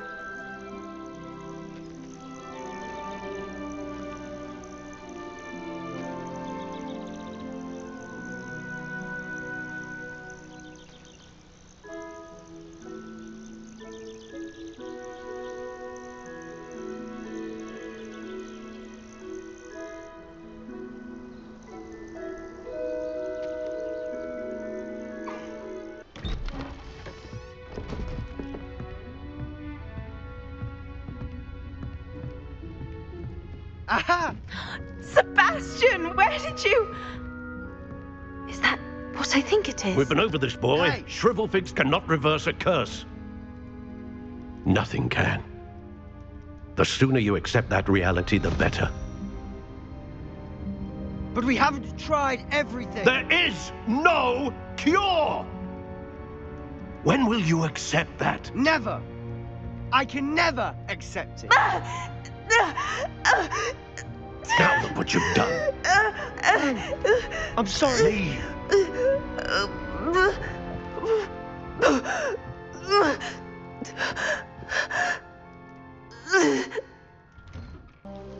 Excuse me, Mr. Sallow. Oh, yes, Sebastian's friend. I apologize on behalf of my nephew. He doesn't know when to stop. He thinks he can help Anne, but nothing can be done for her.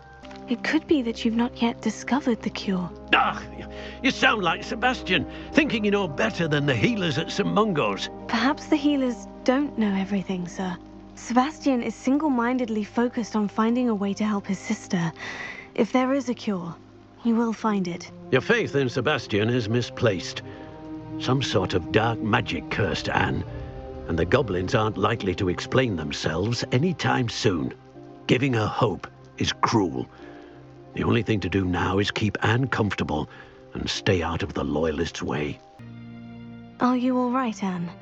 I didn't mean to intrude. You didn't, truly. And I'm all right. The pain from this curse comes in bouts, and often suddenly. It's not anyone's fault. It's nice to meet you, by the way. You must be the new 5th year Sebastian told me about. I am. Sebastian and I met during a rather lively duel in defense against the dark arts. Oh dear, Professor Hecat. She's a powerful witch. And she knows how to keep students like my brother, and me, in line. I do miss Hogwarts, but I wouldn't mind being in Feldcroft, really, if it wasn't so dreary now. Between the goblins at the castle and my uncle fighting with Sebastian whenever he's home, it's not the cozy retreat it once was. Sebastian mentioned something about your uncle being an ex-Auror, but refusing to go after Ranrock's Loyalists. I must say, I wasn't prepared for him to be as angry as he was. Uncle Solomon is frustrated by what happened to me, and by Sebastian for thinking he can fix it. They both mean well, I know they do, but my uncle is right. This curse cannot be undone. I can feel it. Sebastian cannot take away my pain. Perhaps you can help him to understand that. I'll admit I wasn't expecting him to be so angry. He's always angry. He's been angry since my parents died. After Anne was hurt, he only grew worse. It's as though he blames me somehow, always calling me my father's son, as if that's an insult. I'm the one trying to help her. He's simply given up. Both Anne and your uncle seem genuinely convinced that nothing more can be done for her. I refuse to believe that. Anne's pain is more than physical. It has changed her entirely. I miss my sister. And I'm going to get her back. Come with me. I need to show you where it happened. Those Loyalists deserved what they got. Couldn't agree more. This is where it happened. We smelled smoke in the middle of the night. When we looked outside, flames were shooting from the estate. Before my uncle and I could stop her, Anne rushed out, racing towards the fire, worried someone had been hurt. She came face to face with a horde of goblins, frantically trying to stamp out the flames. Suddenly, an icy voice drifted out from somewhere in the smoke. Children should be seen and not heard. A blinding blast followed. They didn't even give her a chance to run. Seems an awfully violent response to a child wandering by. What were they trying to hide? My thoughts exactly. It may be grasping at Billywigs, but I keep thinking that there might be something here that could lead me to whoever cursed Anne. Might be the only way to learn what type of magic harmed her, which could help me find a cure. Perhaps you're right. The Loyalists are everywhere, but they do seem to be spending a lot of time here, and it's likely they're hiding something. And at Rookwood Castle. Shall we have a look around? Sebastian, this house did belong to a Hogwarts professor, hundreds of years ago. Who? What do you... I found a pensive that day in the restricted section, with a memory that showed this house. There was a little girl and a drought. The keepers have shown me other memories as well. The girl became a Hogwarts professor. Her name was Isadora Morganach. She was one of the keepers. The keepers? Like in Quidditch? And you found a pensive in the library? I'm not following you. I realize it's a lot to take in. I'm not even sure I understand it all yet. And no, not like Quidditch. They call themselves keepers because they're protecting some type of knowledge. It all has to do with the vault at Gringotts. Let me see if I've got this straight. You have Ranrock and Rookwood after you because of something you found at Gringotts, where you ended up via a portkey. And now you've been witnessing memories left by keepers.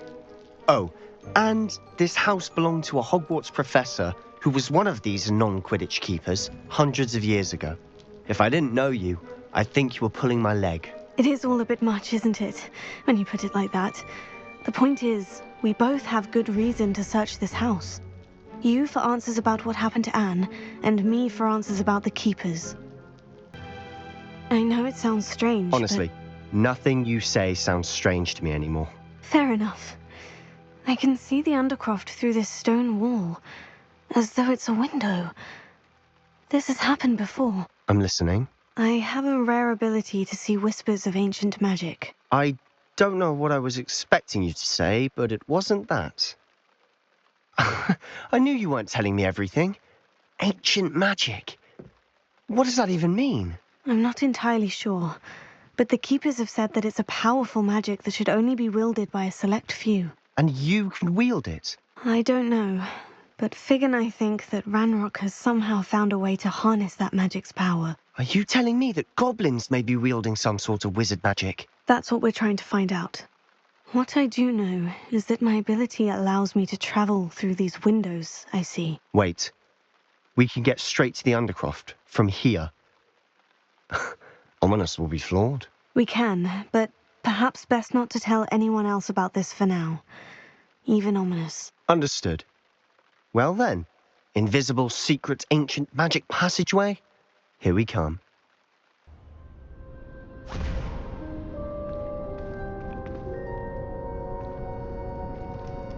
Why would the door lead us here? Sebastian, look.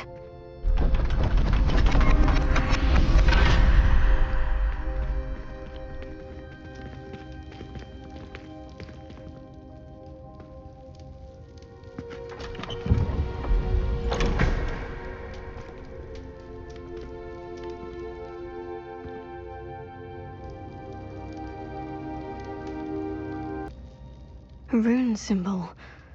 I've seen similar symbols used by the Keepers. I've been thinking. A keeper lived in that house centuries ago, and Ranrock and his lot have been searching there. You said that goblins may be wielding some form of this ancient magic. Do you think Anne was cursed by ancient magic? I can't be sure, of course, but I don't think so. I didn't see any traces of it around your sister. Very well. But that doesn't mean it's not ancient magic. There's still so much we don't know about it. True. Perhaps this triptych will lead us to answers. Then we'll have to unravel what this all means. But now I need to see Ominous. Don't worry, I won't tell him anything. Did I mention that, apparently, Salazar Slytherin had a secret scriptorium here, in Hogwarts? You did not. Sounds worth looking into. Any idea where in the castle? No idea. Ominous just learned of it. I'll let you know what I find out. I had no idea our visit to Sian would unfold into all of this. My head's an utter mess. But I'm glad you told me everything you did. I'm glad that you received my owl. We need to stay low and remain quiet. Natty, what's going on? Why are we all the way out here? As promised, I did some investigating to find out what Harlow is up to. I followed him to the Hog's Head. I noticed him reading a letter. All I could see was that it was signed by and bore the seal of Victor Rookwood. And one other thing. Harlow mentioned you to his colleagues. They did not mistake you for someone else, did they? No, they didn't. Rookwood and Harlow are after me. Why did you lie to me? And what do they want with a Hogwarts student? Professor Fig told me to keep things quiet, but I know I can trust you, Natty. Rookwood and Harlow want something Professor Fig and I found at Gringotts. When were you at Gringotts? Just before I came to Hogwarts. In fact, it's why I was late to the sorting ceremony. A Portkey brought us there after the dragon attacked our carriage. What on earth? There's one more thing. It's a bit odd, if I'm honest. Professor Fig says I have a rare connection to a powerful form of ancient magic. Is that the magic you used fighting the trolls in Hogsmeade? I think so. I'm still learning, but I can see traces of it, and I've cast magic I can't otherwise explain. I know that's a lot to take in. It is. And I will have more questions. For now, it's safe to say that Rookwood and Harlow are a threat to both of us, to all of us, and we can help to take them down for good. That letter is the tangible proof that Officer Singer needs. It is why I followed Harlow here and why I wrote to you. I need your help to retrieve it. I'll help you find the letter, Natty. I'm glad to hear it. First, we must access the castle keep. I'll check the main gate, see if you can find another way in. I do not see any guards, but we should still try to be as quiet as possible. Harlow is here after all. Yeah, restrain the beast!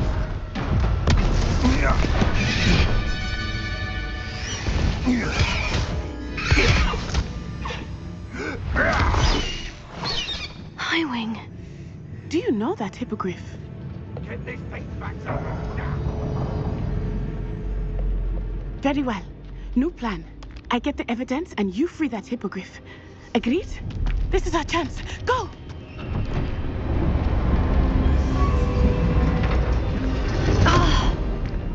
Blast it! There's got to be another way to get up to the roof. Highwing. It's all right. There we go.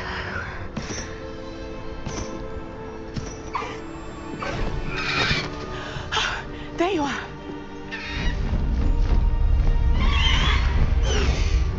Come on. Hello, Mora. Hurry.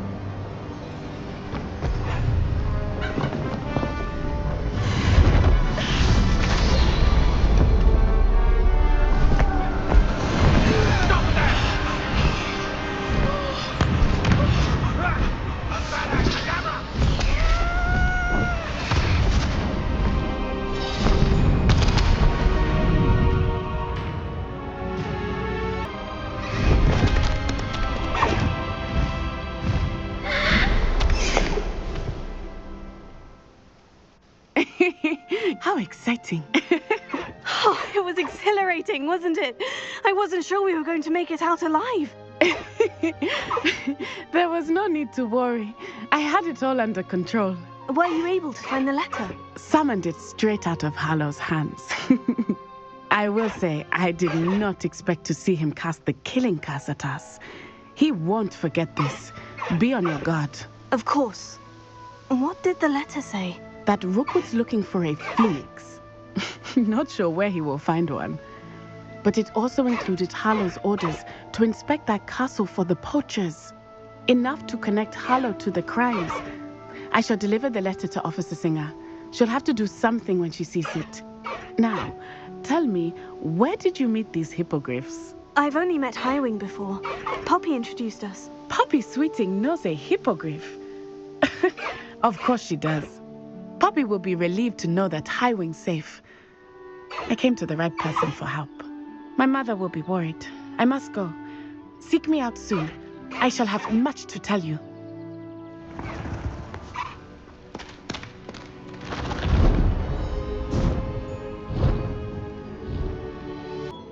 I received your owl. I was able to speak with Lodgok, the goblin I mentioned before. What did you learn? He and Ranrock were close once, but they had a falling out. You believe he can be trusted? He seemed trustworthy.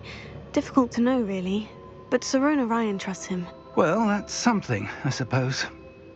Supposing he can be trusted, will he help us get to Ranrock? I retrieved a stolen helm that he hopes to return to Ranrock in order to regain his confidence. You have been busy. Let's hope your efforts result in our learning something about Ranrock's plans. Lodgok did mention that Ranrock is searching for something, but he couldn't say what. Perhaps that helm will yield some answers. Ranrock is searching for something? I feared as much. I've heard an unusual amount of activity, goblins and wizards, I surmise, when visiting my portrait at my castle. Rookwood Castle? My former residence, yes. That castle is also the location of your next trial. You didn't see anything? Speak with anyone? I did not. In fact, I did not make myself known. I only recently returned there and did not recognize nor trust anyone that I heard. I stayed out of sight so as not to tempt my portrait's destruction.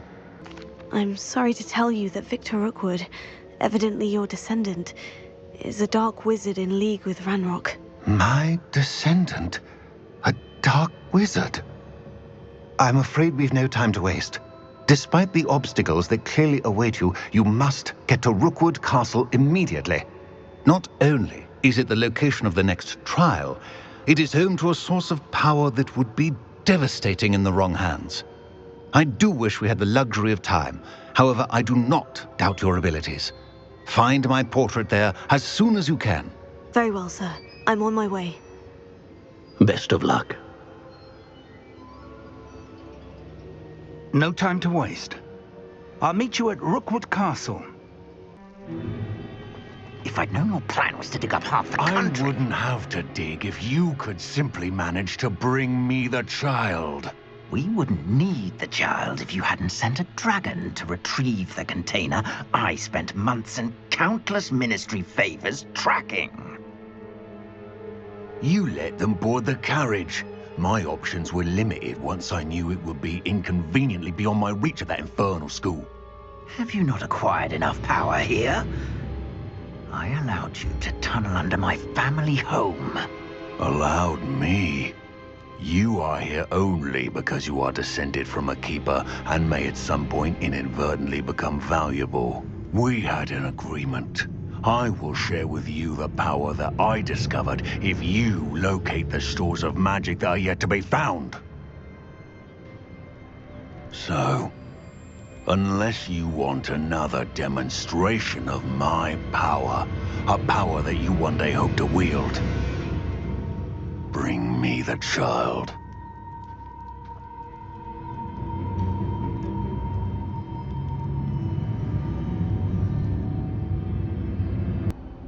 Professor Rookwood, the goblins and dark wizards who've overrun your castle are digging for stores of magic, and have broken open some sort of container. No! Things are more dire than I could have imagined. If, as you told Percival, a goblin in his vault was wielding a powerful magic, then they have somehow learned. It cannot be! And sir, they know you were a keeper. Ranrock used the term. This makes no sense. How did... We shall discuss this later. Right now, you must complete the next trial. Sir, surely I've proven myself. In light of what's happened, perhaps you should tell me everything now. The power you stand to wield must first be fully understood. The trials will ensure that. Power without knowledge is dangerous indeed. In the wrong hands, we will simply have to outwit Ranrock and my unfortunate namesake. Very well, Professor. Tell me where I need to go. I shall reveal the path. Professor Fig must leave you now.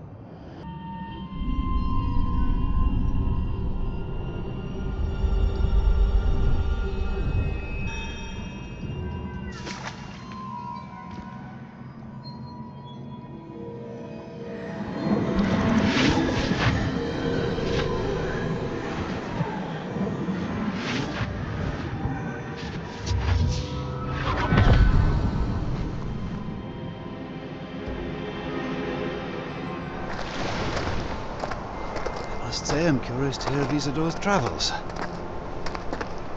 Do come in.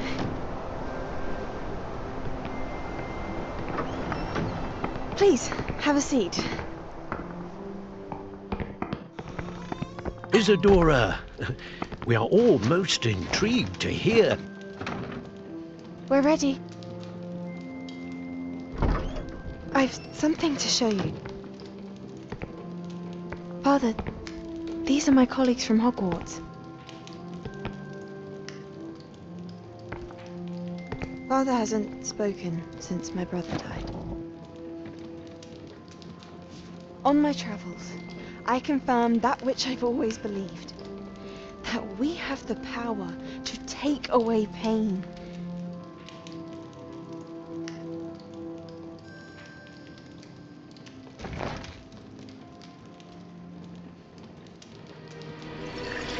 Isadora.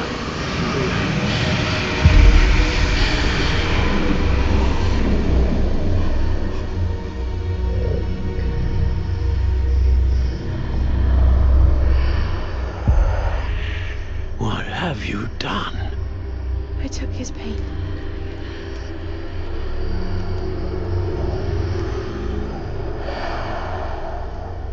This is uncharted magic, Isadora. You can only see what has been sealed in the jar, and we do not know what power that may hold. But the traces of that magic are different from what I've seen before. Thank you.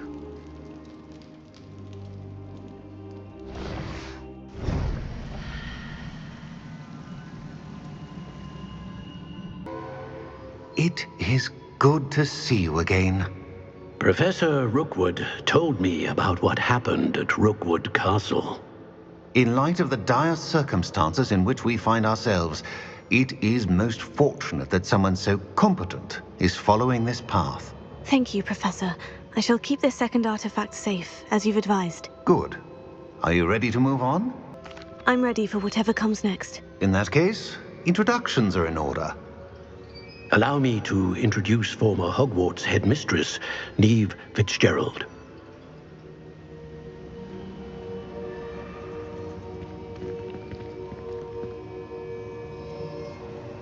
How do you do? I must say that I was not entirely surprised to learn that a student had been completing the trials. I've always believed Hogwarts students capable of anything they set their minds to. Thank you, Professor. It's a pleasure to meet you as well. I am certain that you are more than capable of completing my trial. However, I must first, how shall I say, prepare the location of your next trial. We trust your judgment, Professor Fitzgerald. You should know better than anyone how to manage the inconvenience of, well... A vainglorious and exasperating headmaster? Indeed I should. I shall confirm that everything is in order immediately. Of course. Professor Fitzgerald needs some time to clear the way forward. Until then, you should continue to hone your magic. If you learn more about Ranrock and Victor Rookwood's activities in the meantime, please let us know. Very well, Professor. I know. Continue to hone my magic. You do learn quickly. Hopefully you will soon hear from Lodgok as well, and we shall learn how he fared with the helmet you retrieved. Well done today, as always. We shall speak again soon.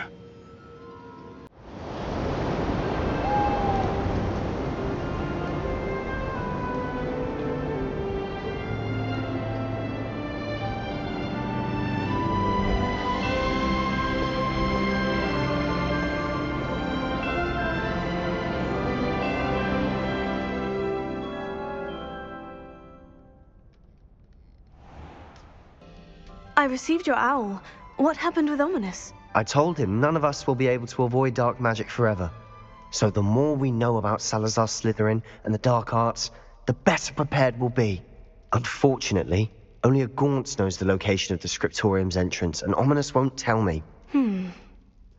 Perhaps I should have a chat with Ominous. You? I suppose it's worth a try. But don't get your hopes up. Ominous is annoyingly stubborn. Nothing new. I know where he is. I'll lead you to him and then leave you to it. Come on. Don't tell me he's still going on about... What was it? A scriptorium? He told you about that. He did. We were talking about Hogwarts founders and he mentioned it. Wouldn't say much more, though. Yes, well, he seems to think it contains the answer to saving Anne. I think it's likely full of dark magic that is better left untouched. Wait, you've never been inside? Of course not. I only know about it because of my favorite aunt, Noctua. She thought like I do. Didn't agree with the family on the use of dark magic. In fact, she'd hoped to convince my family that there was more to Salazar Slytherin than worshipping pureblood status. She'd heard of this scriptorium and thought its contents might shed some light on him.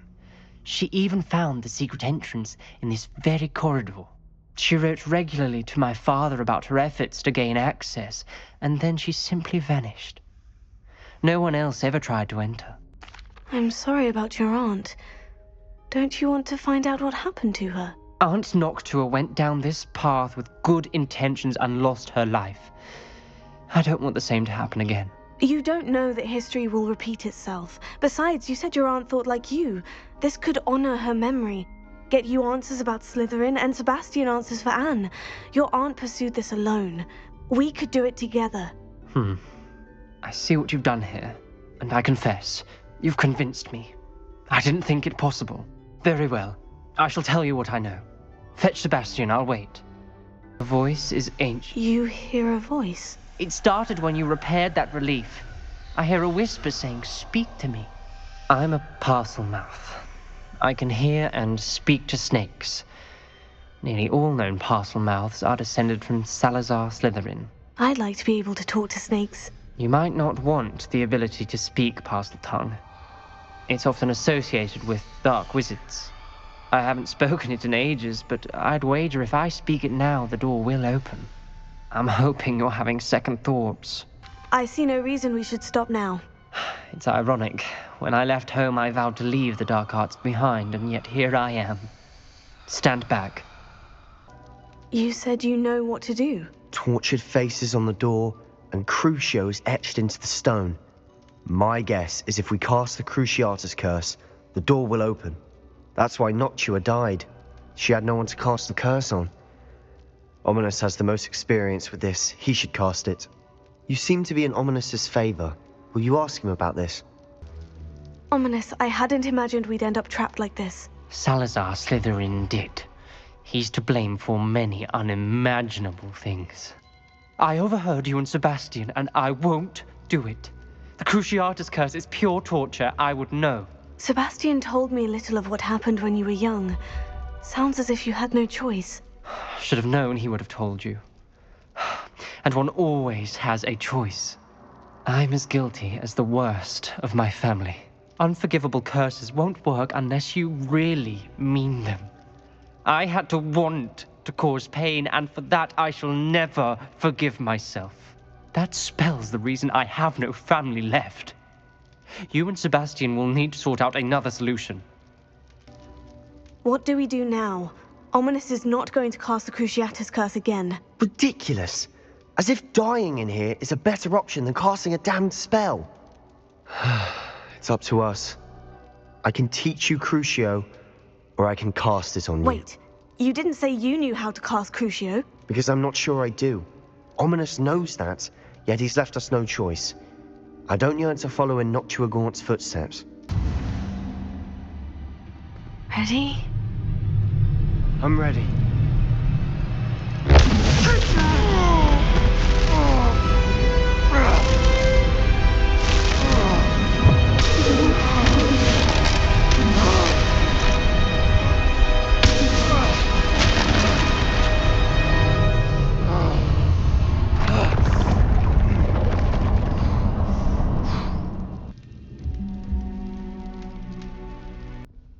What do you think? Looks like a spellbook of some kind.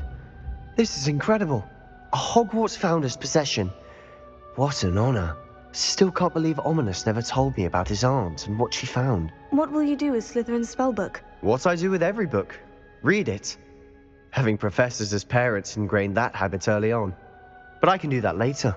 For now, I say we explore this room. What did you discover in the spellbook we found in the scriptorium? Salazar Slytherin's spellbook was a little difficult to interpret, but fascinating. Evidently, he encouraged teaching dark magic at Hogwarts. Neither the Imperious Curse nor the Killing Curse was unforgivable during his time. He believed students should be prepared to use dark magic when necessary, not to fear it. That's why we had to use Crucio to gain access to the scriptorium. He didn't want his knowledge shared with anyone who was afraid of the power of dark magic. Ominous, Sebastian meant well. I know what I heard. You knew I wouldn't agree with this. Going after that relic is not a good idea. Sebastian doesn't even realize it, but he's as irresponsible and reckless now as his parents were years ago. It's why they died. I knew his parents died, but I never heard what happened. Mr. and Mrs. Sallow were professors.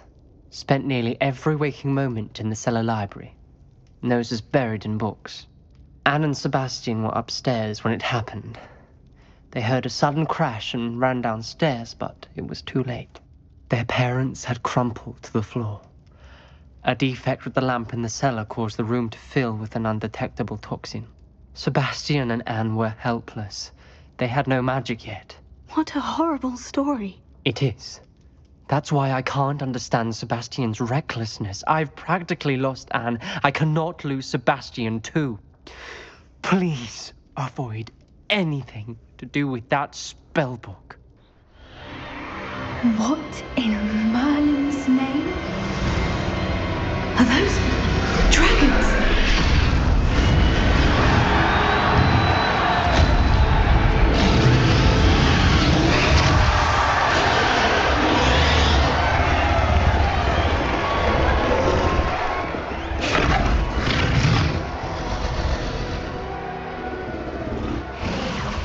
It's a dragon fighting ring. This is Hauntel Hall. The name makes sense now. And the secrecy. No wonder the poachers were in Hogsmeade so much. Likely taking bets and spreading the word, given how crowded it is here. How could they possibly enjoy this? The centaurs have every right to be disgusted with wizardkind. There must be more dragons here. The poachers are far too greedy to run a fighting ring with only 2 dragons. We should take advantage of most eyes being in the fight and look around. But be discreet. You especially can't afford to be spotted.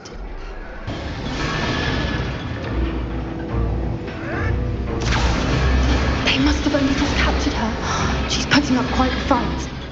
Not a fair one, though. Not with her chained up like that. Let's even her odds, shall we?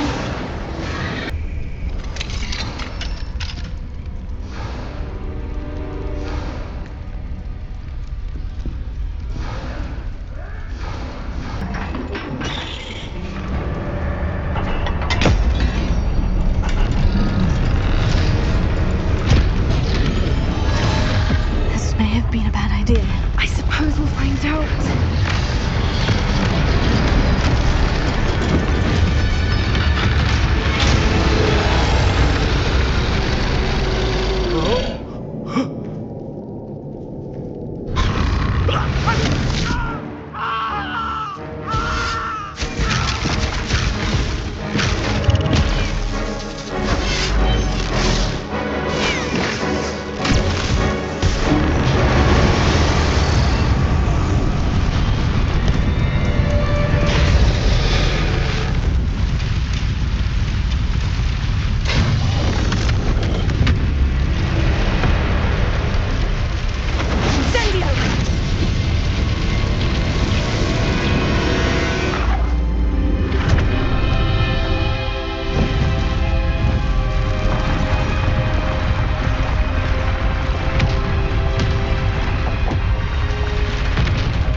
This way.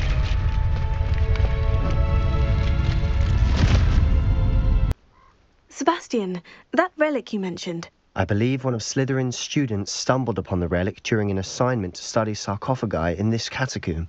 From what I read in a report by the student, they weren't permitted to take it with them, so I must assume it's still here. As I mentioned earlier, this relic grants its holder the power to reverse dark magic curses. If it's in this catacomb, I have to find it. For Anne. I need to see her. The student's diary mentions the Imperious Curse. I wouldn't be surprised if we're going to need it here.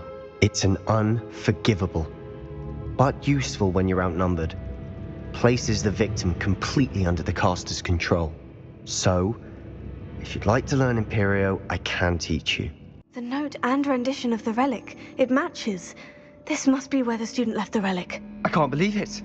After all this, it lines up. We've really found it. What do you suppose is meant by the dark sacrifice required to realize the relic's potential? I have no idea, but we're here for the relic. How much did you hear? Everything. I heard you encourage Sebastian to take the relic. Sebastian's done his research. He knows what he's doing. Sebastian makes things sound easy when they could be impossible or dangerous. We need to stop him. And if nothing will change his mind? Something has to. I need your help.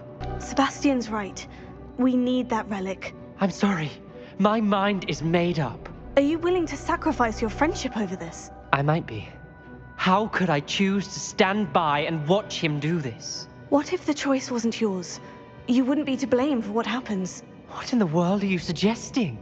Imperio? That's what I'm saying. I would take all responsibility. This could save your friendship. I know how to cast it. Sebastian taught me. But I won't do it unless you agree. This is insanity. I can't believe you would ask this of me. Sebastian is never going to give up trying to cure Anne. If you try and stop him now, he'll never forgive you. Fine. This is unfathomable. But I suppose if you want that responsibility, it may just save what is left of my friendship with Sebastian. Remember, this is what I was telling you about the dark arts. They come with a cost. You may well regret making this choice. Do what you have to do. Cast it. Before I change my mind. Imperio!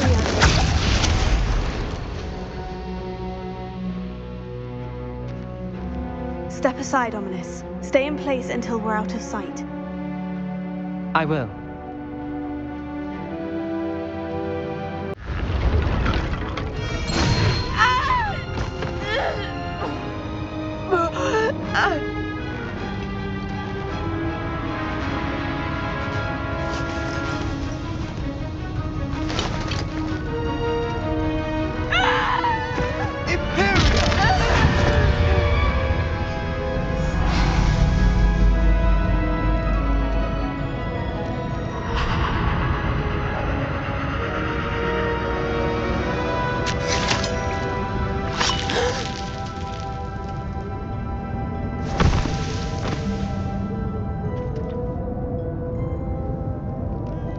Boy!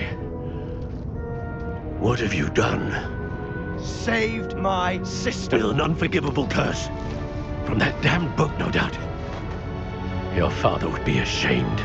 You've gone too far, Sebastian. Stay away from her. From all of us.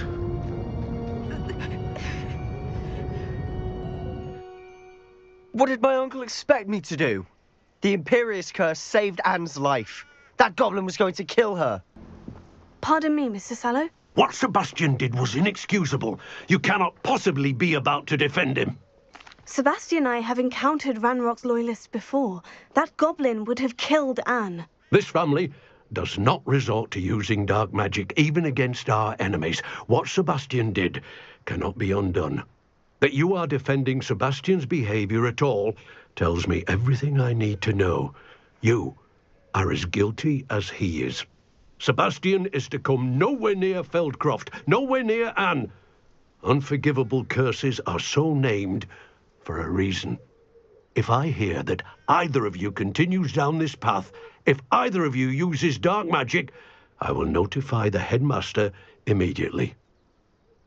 I wish I had better news about your uncle and Anne. Well, what did he say? I'm afraid he wants you nowhere near Feldcroft, nor Anne. I had to stop that goblin from killing my sister. He had no right to banish me from my own twin. If he thinks banishing me means I'm going to give up on Anne, he's sorely mistaken. He also said he cannot excuse the use of dark magic in any form, and that if he hears of either of us using it, he'll go straight to Professor Black. Huh. That relic, dark magic or not, is the key to saving Anne. To reverse that curse. I will not lose Anne for good. I should send the crest to Anne.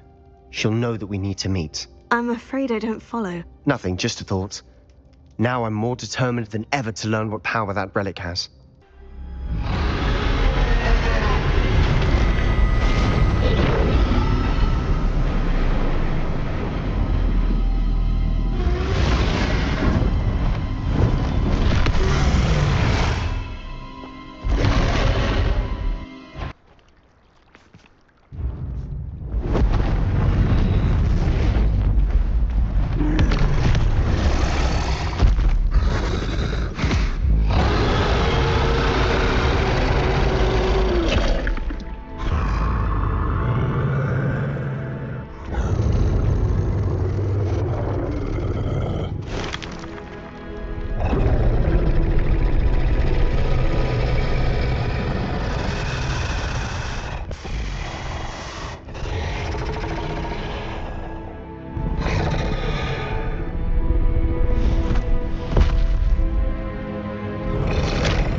That was brilliant!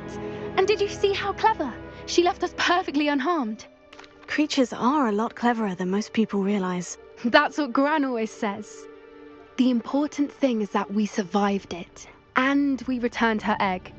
Thank you for doing this with me. Wouldn't blame you one bit if you wanted to head back to the castle and never think about dragons again. Hello, Amit. Do I recall you saying that you speak gobbledygook? I did. I do. Speak it. Is this to do with the goblin I saw you with in Hogsmeade? It is. His name is Lodgok. We could use your help with something. He's waiting for me near a goblin mine. Would you be willing to help? Of course! How exciting! Well, might this be dangerous? I think he simply wants to show me something that involves gobbledygook. If it helps, he's a friend of Sirona's. Good to hear. Good to hear. If Sirona trusts him, then I feel much better. A friend who speaks gobbledygook is meeting us. Before he arrives, perhaps you could tell me why we're here. Of course. Unfortunately, presenting Ranrock with the Helmet of Urtkot did not have the effect I'd hoped. Because he knew the details surrounding its plunder, he presumed I'd had help from a witch or wizard in retrieving it. You said this would repair the chasm between the two of you. How did you not expect him to react this way? I'm afraid we do not have the luxury of rational expectation when it comes to Ranrock. Damn Bragbor and his blasted journals. Bragbor? An ancestor of Ranrock's, renowned metal worker. If we are to work together, I suppose I must tell you more. Not long ago, Ranrock sent me to collect a recently unearthed set of Bragbor's journals. They described repositories that Bragbor had been commissioned to build for a group of witches and wizards. What do you mean, repositories? Large, magically fortified receptacles crafted from goblin metal. Ranrock recruited others to help me locate the repositories. We were to search anywhere that was connected to 5 names mentioned in the journals: Rackham, Fitzgerald, Bakar, Morganach, and Rookwood. Rookwood Castle? That is where we began our search. Why does Ranrock care so much about these repositories? He cares about what they contain. For centuries, wizards have refused to share their magical knowledge with goblins. Your kind will not even let us carry wands. Thus, many goblins, myself included, have spent our lives mistrusting wizard kind. Ranrock was convinced that the repositories contained a magical power that wizards wanted to keep for themselves. He is determined to take it for goblin kind. But Here comes my friend Amit. Probably best to continue our conversation later. Greetings, Lodgok. It is an honor, sir. You speak gobbledygook. Oh, Bagalio. Enough. Please do not tell me that was meant to be gobbledygook. Yes. Perhaps my pronunciation was a bit off. I imagine certain dialects differ. Pronunciation is not the issue. I barely recognize that as language. I trust you can read gobbledygook better than you can speak it. I can, Sir Lodgok. Just Lodgok. Thankfully, we only need someone who can decipher written plans, since I cannot join you in the mine. What written plans? And why can't you come with us? We need some idea of what Ranrock knows or is plotting. I suspect a careless loyalist may have left plans behind. And I'm unable to join you because I cannot risk anyone reporting my presence to Ranrock. All you need to do is not be seen, either by the eye above the enchanted door or a loitering loyalist. Amit and I can do this. I will await your return. That wasn't so bad, was it? It was. It really was. I'm afraid I've had enough adventure for one day. For a lifetime, perhaps. Thank you, Amit. I couldn't have done it without you. Now, if you don't mind, I'd like to have a word with Lodgok. Understood? I'll leave you to it. Your goblin secrets are safe with me, but I get to write the book about this escapade someday. They're building enormous drills. We found their plans. Ranrock must be searching for the repositories. I fear you are correct. Other than Rookwood Castle, however, I do not know where else he plans to search. I've been wondering about something else you said before we entered the mine. Yes? If you share Ranrock's views, then why are you helping me? I expected Rookwood Castle to be deserted when I arrived to begin my search. So was surprised to find a witch there who had set up a sort of improvised research site. She was studying something so intently that she almost didn't notice me. When she looked up, I thought she would react with fear or disdain. But instead she did something that I will never forget. Without a moment's hesitation, she smiled and asked me to sit with her. She told me that she was a researcher and showed me a small, oddly shaped container with a strange symbol on it.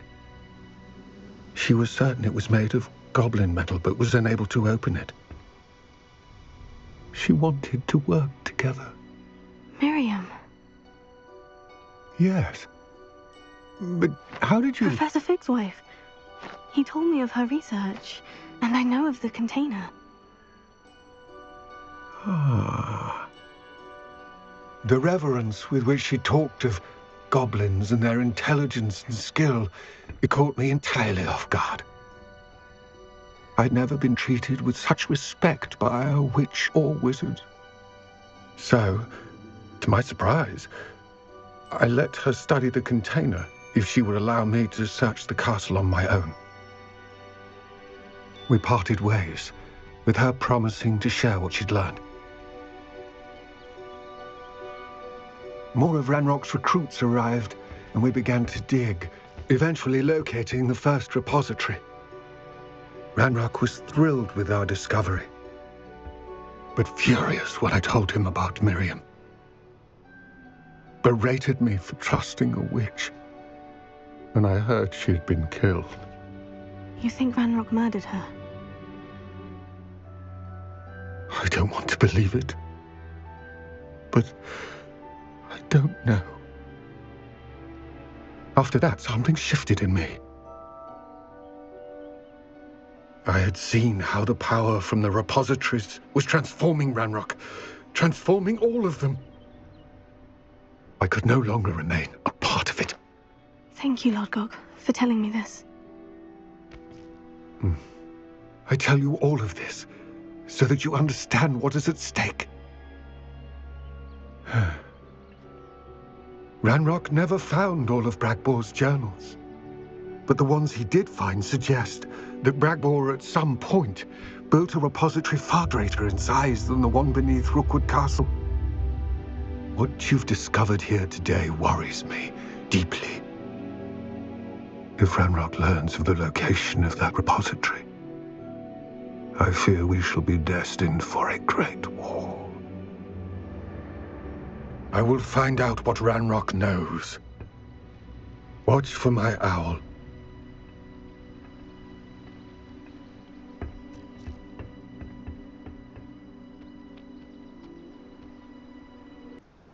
I came as soon as I could. I'd been so preoccupied by all that happened with Ominis and the catacomb, not to mention my uncle's reaction, that I'd almost forgotten what it was that struck me about that triptych.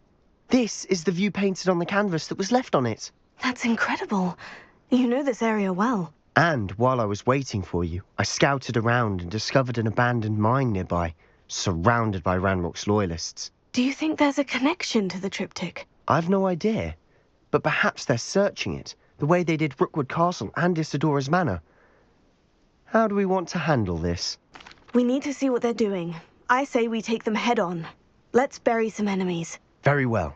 And I still have that rune symbol we found on the triptych. If there is a connection, I suspect we'll see that symbol again. If the triptych led us here to find this bit of canvas, we can probably assume that Isidora Morganach was here. She seems to have been everywhere. But if she was using the Undercroft and the cellar beneath her manor in Feldcroft, why would she create this space? And why hide it behind cryptic rune symbols and ancient magic that no one but you could see? Isidora and Percival Rackham, another of the Keepers, could see traces of ancient magic too. Rackham? I haven't heard his name before. His are some of the memories I've seen. I don't think he and Isidora saw eye to eye on how this magic should be used. This is all rather baffling. Let's take the canvas back to the triptych. Perhaps the answers are there.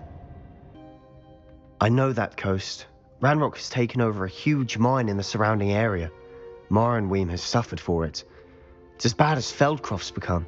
Should we head there now? We should wait. Why? All this time, we've been a step behind Ranrock. I may know someone who could help us get ahead. Who is that? Someone who knows Ranrock personally. They asked me not to mention their name to anyone. A goblin? Tell me I'm wrong.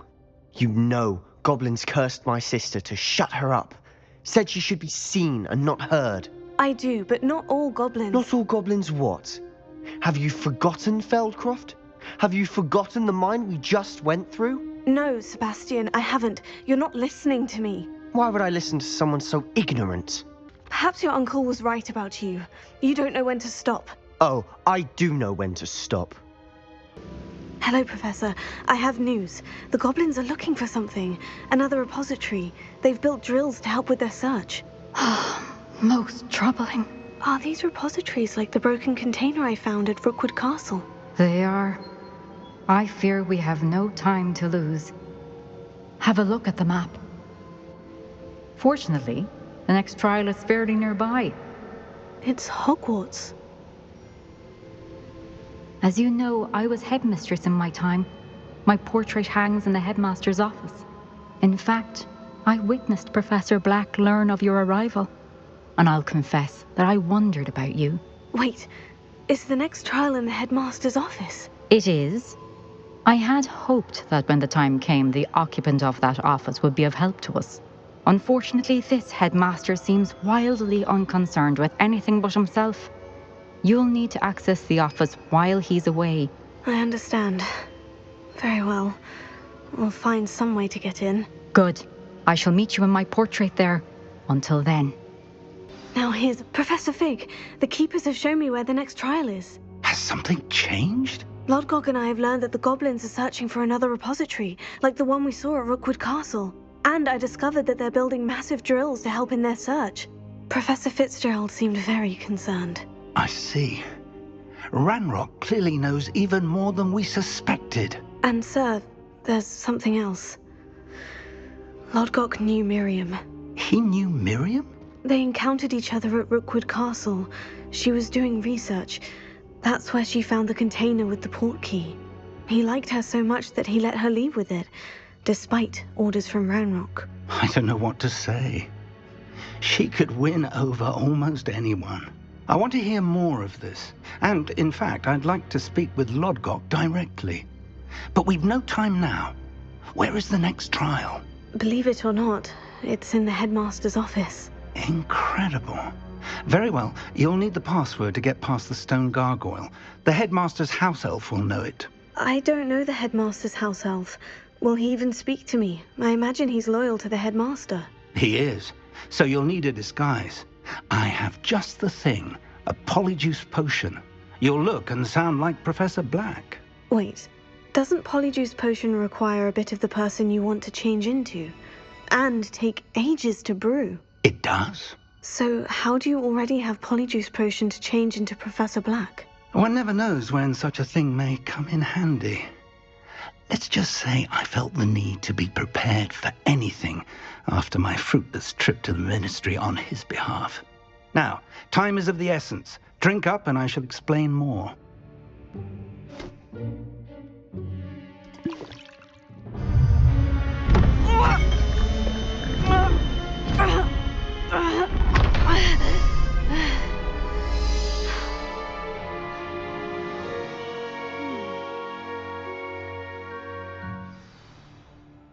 How do you feel?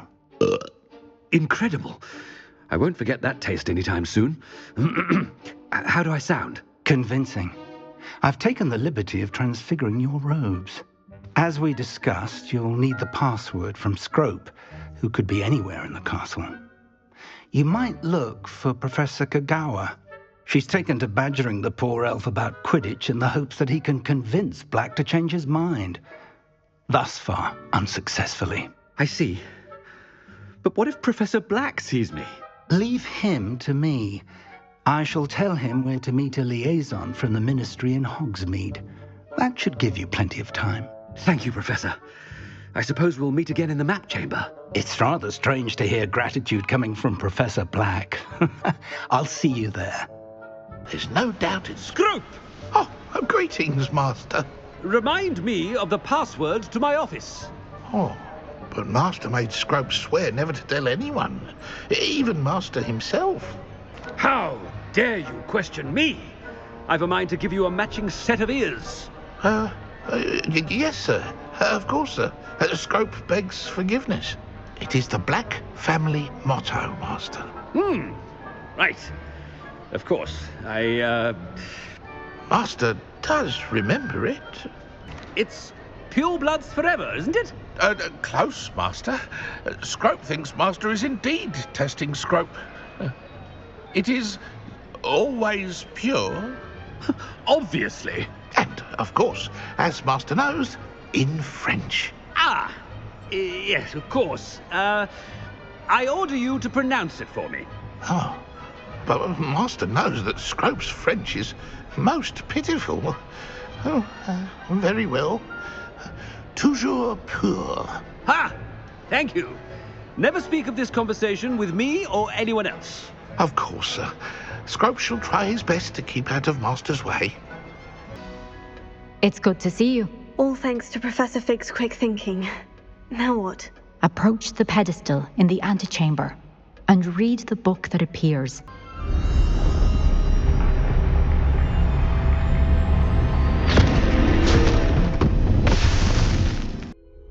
Where am I? Professor Fitzgerald, can you hear me? I am here. In this place, you may call me Neve. You shall be witness to a fable. Pay attention. Things are not always as they seem.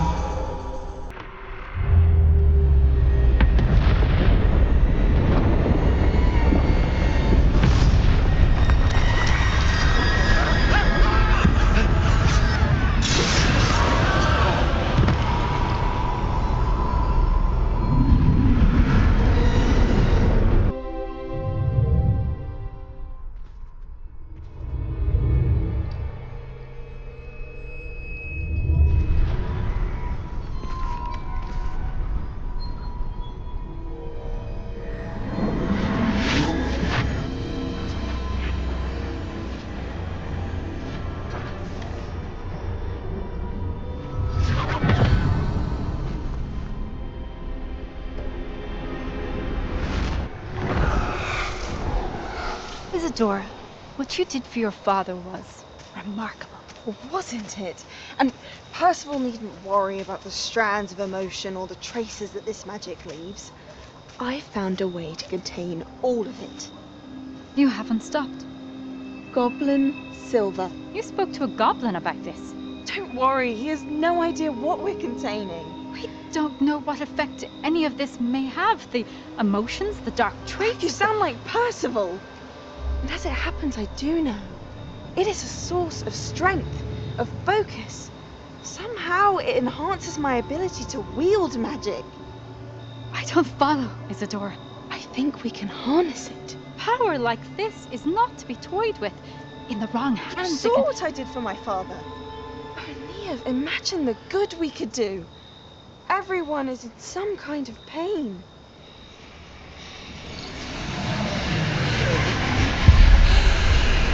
What are you doing?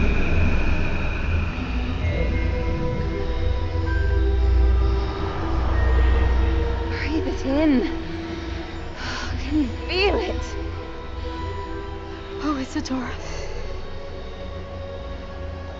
This must stop. All of it. You've kept this power to yourselves for so long because you fear it.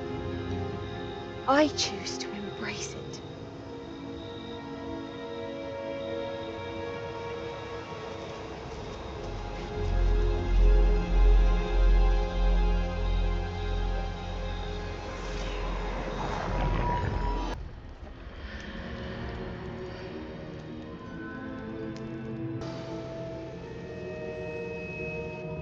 Is it true? Has someone completed the first 3 trials? It is, and I have. But you are so... Young. I know. You must be Professor Bakar. I am. Pleased to meet you. The pensive memory I just witnessed. Was Isadora inhaling painful emotions? She was. I found it disturbing. But how did she gain power from it? How did she harness it? It was disturbing. Although I wonder that you are asking about her power. I hesitate to reveal the location of my pensive to someone who, perhaps, has yet to understand the responsibility of power. I can assure you, Professor, I do. In fact, what you don't yet know is that a dangerous goblin called Ranrock has accessed the repository at Rookwood Castle. He has learned to harness the contents of it as a source of immense power. He plans to use that power against wizard kind. We have no time to waste. I see. Nonetheless, the knowledge you shall gain after you witness my memories is too valuable to share without further consideration. I shall require time to confer with the other keepers. It seems we have no choice but to wait, frustrating as it is. I heard what you told Professor Bakar. Isadora was inhaling emotions to gain power? She was, and she pulled emotions, as she did from her father, from Professor Fitzgerald, without permission. Monstrous. What's more, she said that she found a way to store the traces of magic she extracted in goblin silver. The repositories? Possibly. There's something I didn't get a chance to tell you earlier. Ranrock has been digging at locations tied to the 5 names he found in the journals of a goblin metalworker named Bragbor. 5 names? The Keepers, and who else? Isadora Morganac? Precisely. That's how he's been one step ahead of us. Gringotts, the Tower, Rookwood Castle. If the Keepers won't tell you where the next trial is yet, I say we at least maintain a watch on Ranrock. Perhaps he'll lead us to more information. Perhaps. I hope to hear from Lodgok soon. I haven't heard anything since I learned of the drills. Oh, and as you've probably guessed by now, your Polyjuice plan worked like a charm. I knew it would. I may have done too good a job distracting Black. I had no idea he can't hold his fire whiskey. Sebastian. Don't think I've forgotten about your goblin friend. I haven't. But I appreciate you setting our earlier discussion aside for now. Of course. I can't believe my uncle wants to leave Feldcroft. Anne's going to stall him. She must. We need time. Time? For what? I've learned more about the relic. I cross-referenced Slytherin's spellbook with everything in the library on relics and dark sacrifices. That's when I realized something. I believe the relic will only work inside the catacomb. Good luck with Ominous, until we meet again. I shall let you know when the 4 of us should meet at the catacomb. Look for my owl. I received your owl. Thank you. I'm glad you came. I spotted droves of Ranrock's loyalists coming up from the coast. Overheard one of them say they're headed to another cavern, like the one we found. How are they still one step ahead of us? They can't know about the triptych. I don't know. I did see another memory. This time it was a keeper named Neve Fitzgerald. She was unnerved by Isadora's use of ancient magic, but I still can't be sure how any of it connects to Ranrock. These keepers are playing games with you. You need to press them for more information. It doesn't work like that. To access each of these memories, I have to complete a trial. It's not as easy as you think. They're showing me the memories in a particular order. Either they don't trust you, or you don't care enough about Anne to ask the difficult questions. Of course I care, Sebastian. We've come this far. Don't let your frustration get the better of you. Fine. I'll defer to your keeper friends, for now. But I don't like it. We don't have a choice. Now, shall we see why the triptych led us here? Isadora should not have had to keep all this secret. I know from the memories I've seen that the keepers in Isadora didn't see eye to eye on the use of ancient magic. But I don't understand why she seems to have gone to such great lengths to tell her story without their knowledge. I wish you could see one of her memories. So do I.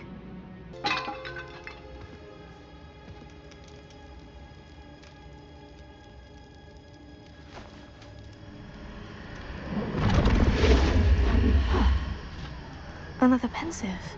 This is what we've been chasing.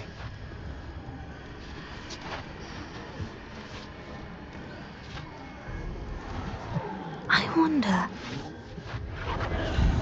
What is it? Let's find out.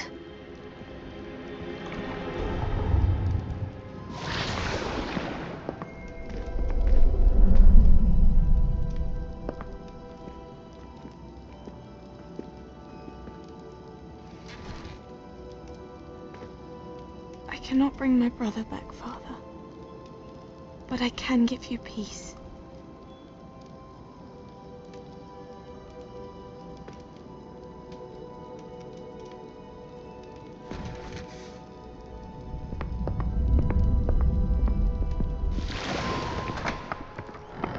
Please, have a seat. Isadora, we are all most intrigued to hear. We're ready.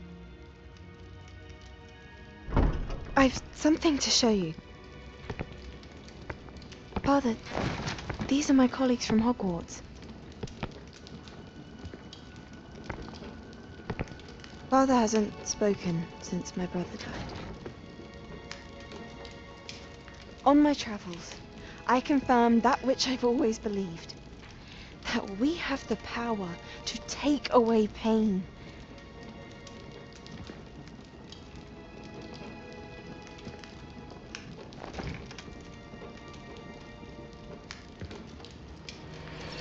Isadora.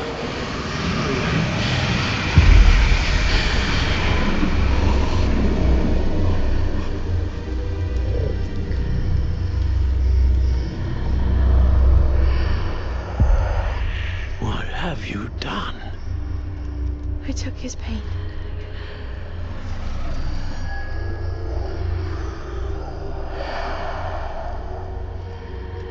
Thank you.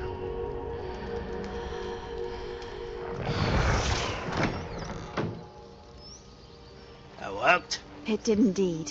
Of course it did. It's goblin silver. I need something much bigger. All right. It would help if you could tell me more about what it is you're storing.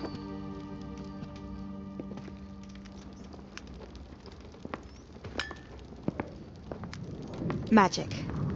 Left over from a spell I devised to remove pain, but if used correctly, its power can be used to do even more good. Why would you want to store such magic away?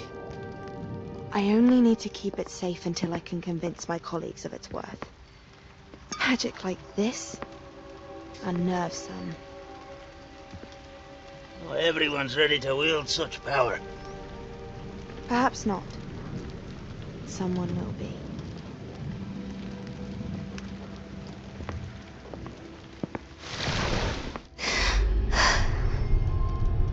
She took away the pain. I knew it. I knew there was a way to help Anne. Something isn't right, Sebastian. What do you mean? You saw what she did. No, not the memories, the portrait. I think the reason Isadora hasn't appeared is because she can't. I don't follow. We have seen that view before. The abandoned home in Felcroft, the destroyed painting. It was her. So someone destroyed a bit of enchanted canvas, but we found the memory. Yes, you're right. We saw what she wanted us to see. We saw what she could do, what you can do. But I don't know how to do what Isadora did. Well, then you shall learn. The Keepers can teach you. I'm not sure that they would. The Keepers believe that removing someone's ability to feel pain, it's a highly complicated, unpredictable form of magic. One that should be wielded with great care, if at all. If at all? You've overcome all of their challenges. You've more than proven yourself. You can wield it. You have the ability.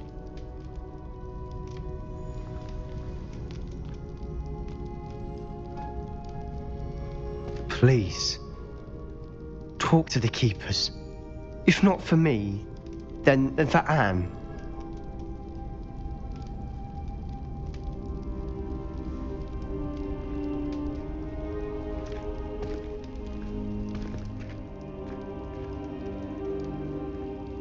Another drill is complete. The wizarding world will crumble!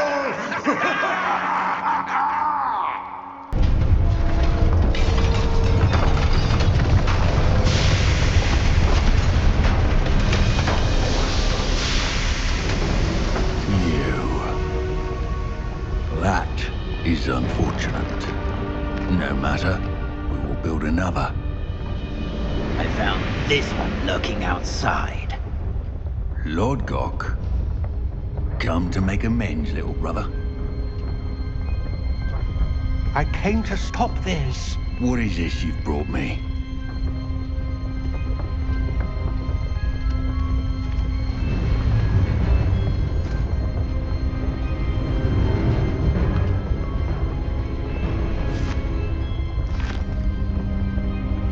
It cannot be. All this time, you knew. You knew where it was!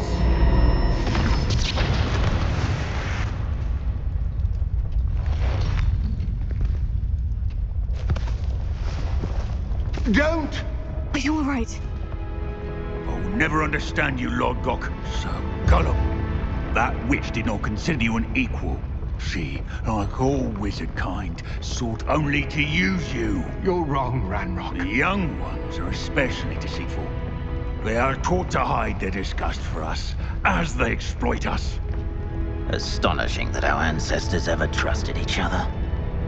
All this time, looking everywhere for the final repository, searching in vain for Bragbor's last journal. Wasted my time chasing a child.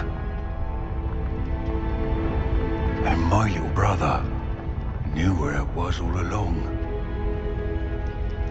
But now, I don't need you. I don't need any of you. I was bringing it to you. You are a traitor to our kind!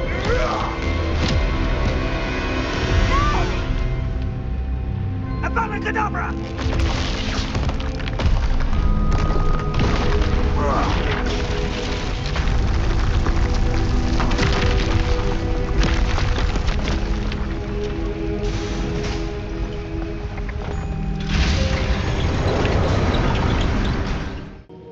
Professor, you received my L. Ranrock has the last of Bragbor's journals. He killed Lodgok to get it. He knows where the last repository is. Godric's heart. Lodgok and Ranrock were brothers. Lodgok was bringing the journal to me. Ranrock is a monster. We need to know where the final repository is. Surely this changes things.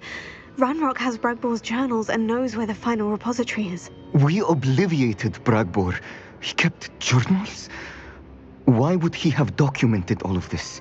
He didn't know what we were containing. Isadora told Bragbor about the magic when she asked him to build a container for her. I've seen her memories. Isadora left memories for someone to find? You know what she did? Her memory showed what she did for her father, which I also saw in Professor Rookwood's pensive. And a conversation with Bragbor in which she expressed frustration about the limits being placed on her use of ancient magic. Based upon the memories they have seen, I believe our young friend is well aware of the grave circumstances in which we find ourselves. The next trial will involve an exceptional level of magical skill and a nuanced ability to interact with beasts. Find a face of stone and tendrils. I should advise you that you must engage with any beast that is part of the trial on your own. Professor Bakar will meet you in his pensive room. An exceptional level of magical skill? Nuanced ability to interact with beasts? I suppose we should begin our search for a face of stone and tendrils, whatever that may be. Very well. Professor Weasley has been keeping an eye on me. Perhaps we should meet there, so she has no reason to raise concerns with Professor Black. I shall see you near the coast. Perhaps then you can tell me a little more about the memories of Isadora that you witnessed. Is that a... It is. I believe I know what must be done.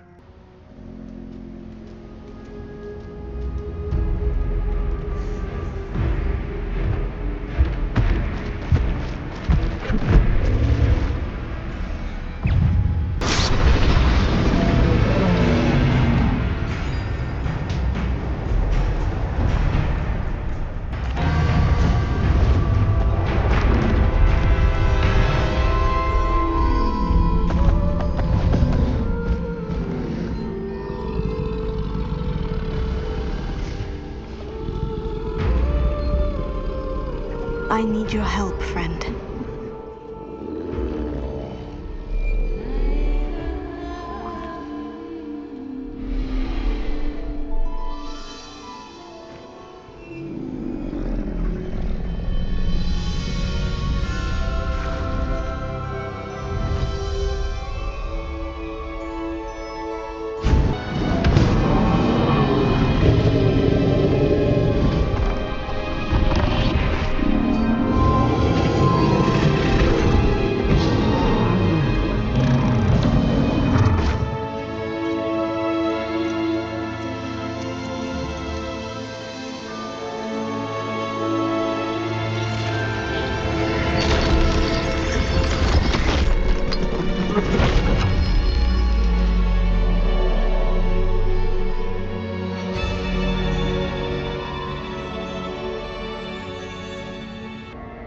Perhaps Professor Rackham was right to have had faith in you.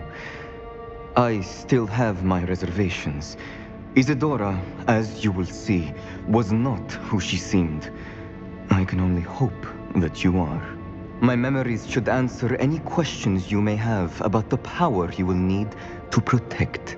Thank you, Professor Bakar. I shall see you back in the map chamber.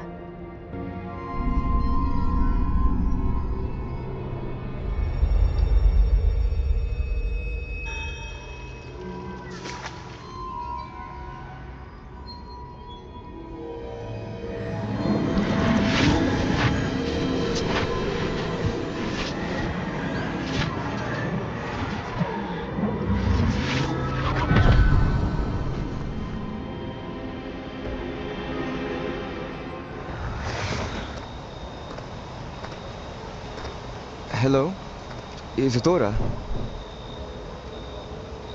Isadora?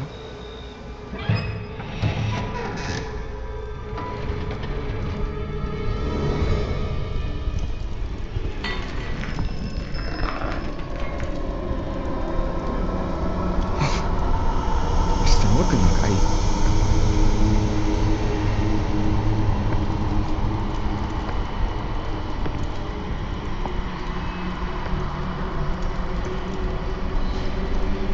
Mr. Morgan?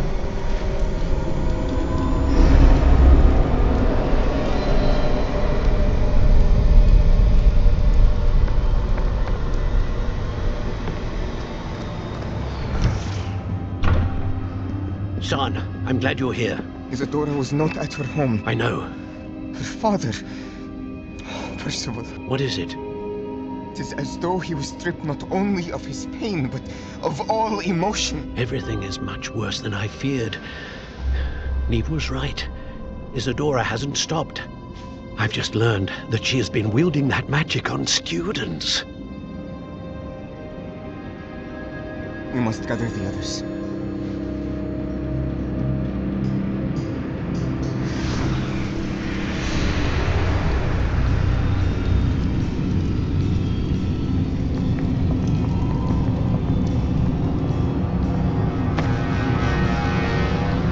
I need you to return to your common room, all right?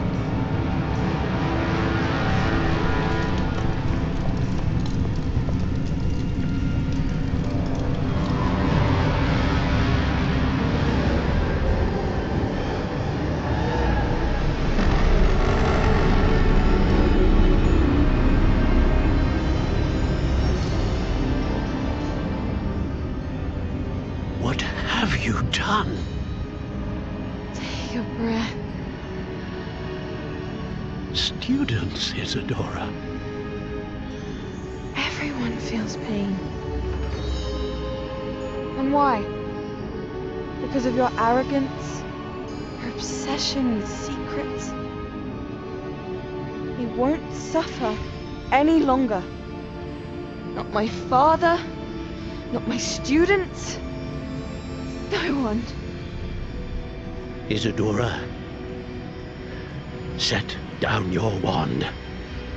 Professor, you taught me to hone my power, not throw it away. I did not teach you this. Expelliarmus!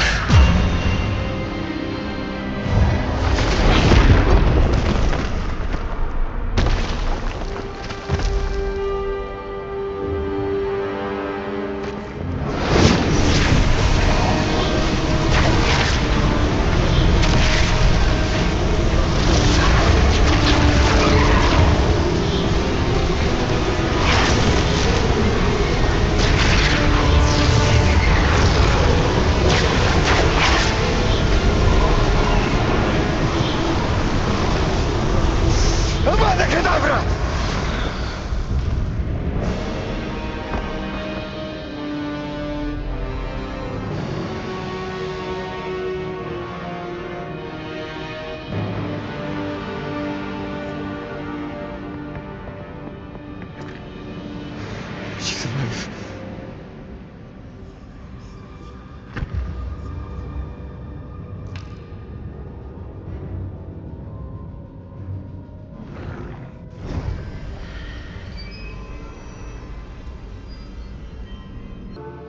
The caverns below Hogwarts where you fought Isadora. Is that the location of the final repository? It is. You see, we could not destroy the strands of emotion Isadora had stolen from so many. So we did all that we could to keep them safe. We also realized that until they could be destroyed, the magic used to create them was a danger to wizard kind. Hence, we became keepers. Keepers of an unfathomable secret. We knew that someday, one with the ability to see traces of ancient magic might be seduced by its power. We built the trials to lead that person to us, to allow them to prove themselves worthy of the knowledge we'd kept hidden and the responsibility that accompanies it. Have I not proven myself, Professor? I need to get to that repository before Ranrock does. You have, and you will. But the repository is protected by powerful ancient magic. To enter, you must craft a special wand from the 4 artifacts you found above our pensives. So the repository is safe from Ranrock for now. If he is, as you suspect, capable of using the power of the other repository, I fear he will be able to breach our defenses. Then I must go now and craft this wand. Perhaps Mr. Ollivander will help me. Another Ollivander? I'm not surprised. As I am sure he will tell you, this wand may be used for only one purpose. Return with the wand, and we will open the way forward.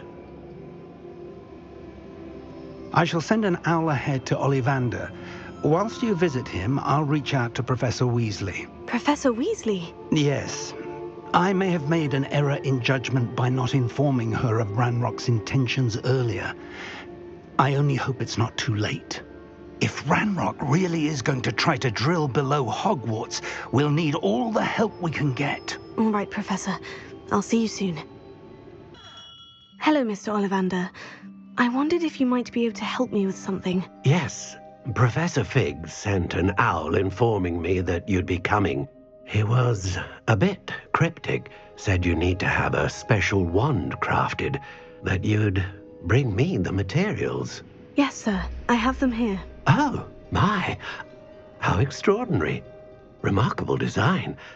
I will be honest, I have never crafted a wand in this fashion. Repaired broken wands, of course, but this is something else entirely. Keeping me on my toes, aren't you? I think I can work with what you've brought me. Let me see what I can do.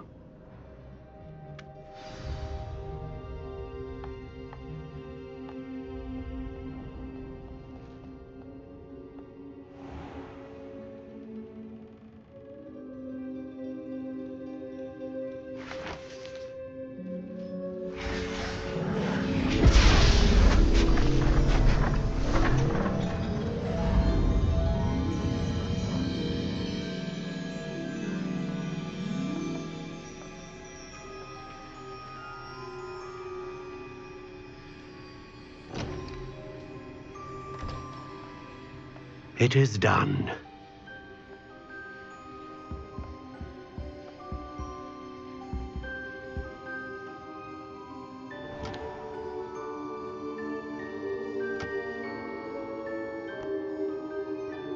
I should warn you, I've never seen a wand like this before. My suspicion, as Professor Fig implied in his letter, is that it serves a unique purpose. I doubt you shall find much use for it otherwise. I understand. Thank you, sir.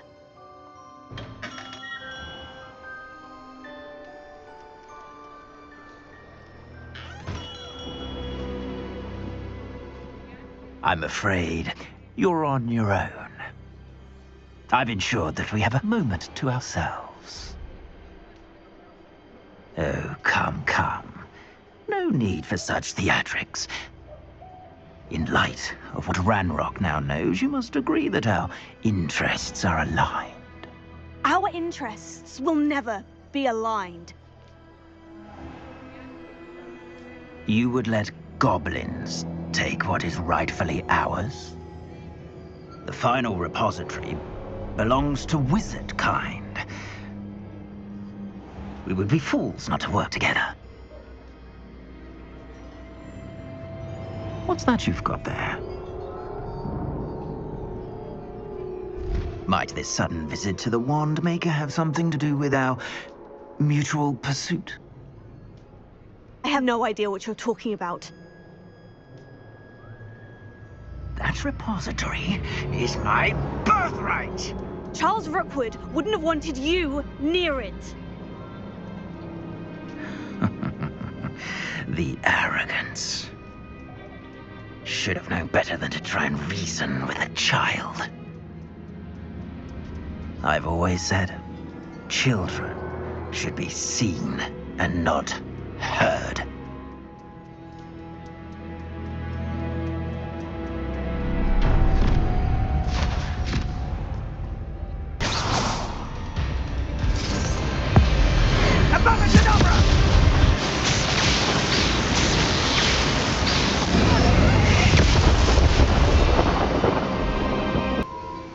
Victor Rookwood is dead.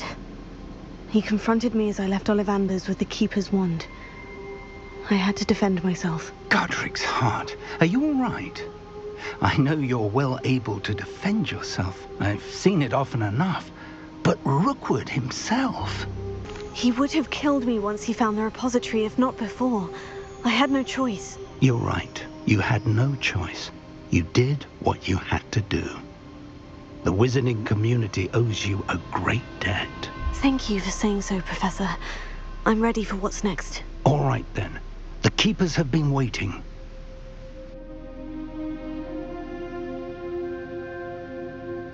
You have completed all of our trials, and you have done so under circumstances even I did not foresee.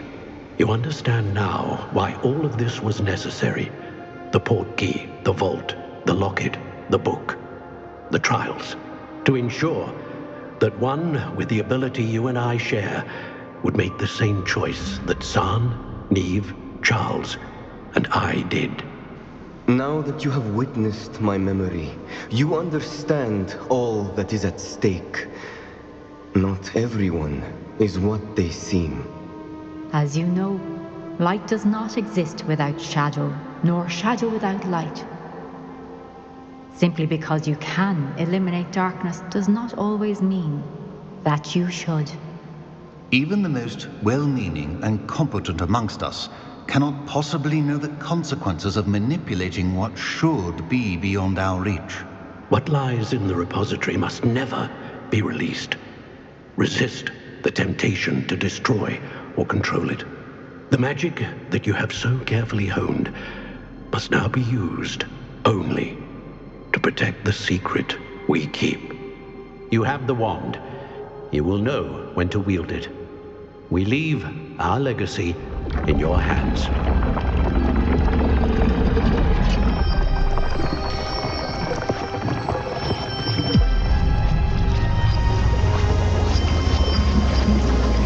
Astonishing. That must be the way to the repository.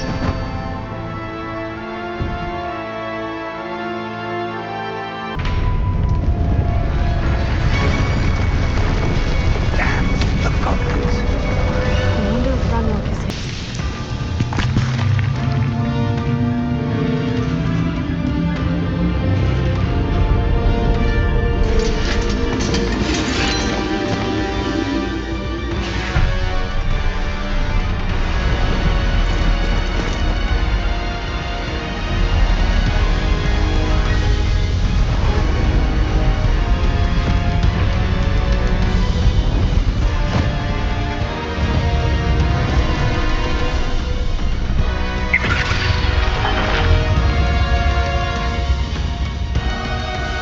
The goblins have somehow evaded the castle's defensive charms. Get them this way! We shall make quick work of them!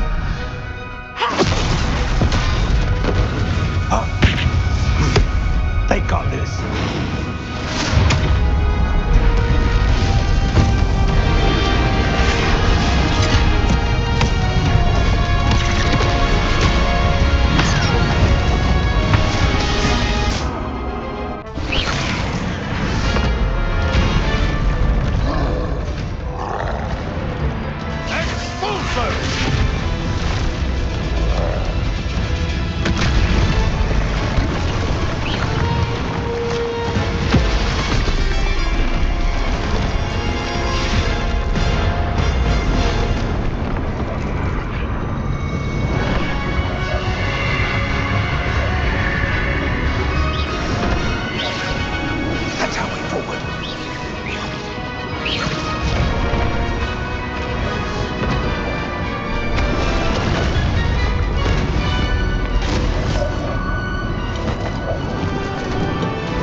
we got here before Ranrock.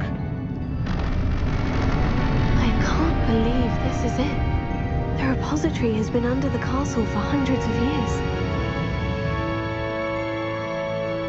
Think of all the pain that created it.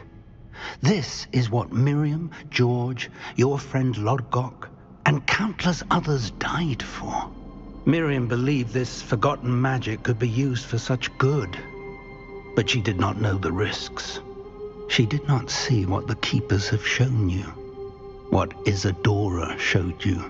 You are now the Keeper of whatever power it holds.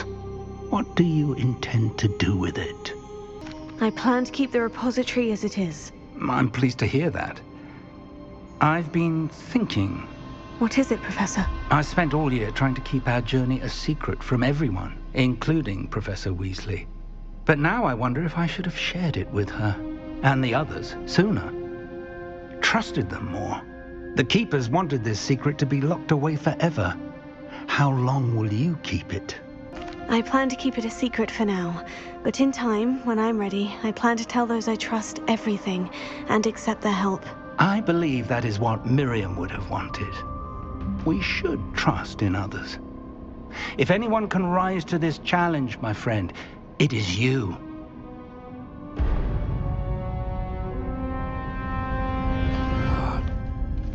The arrogance of wizard kind.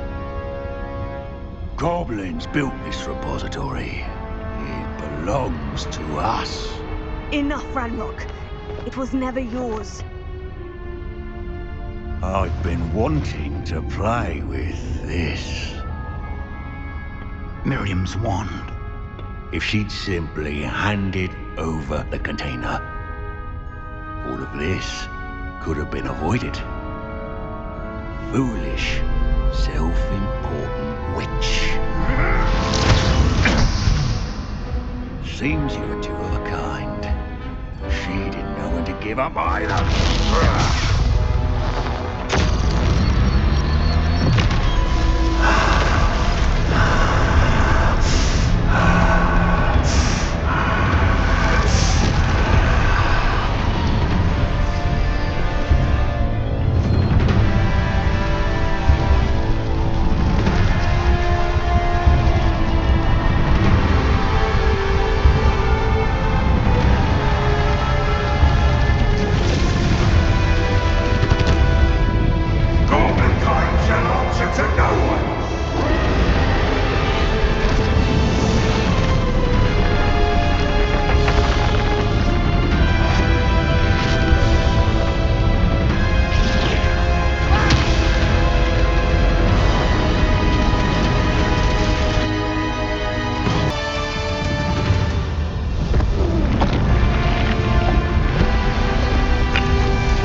Professor. Miriam.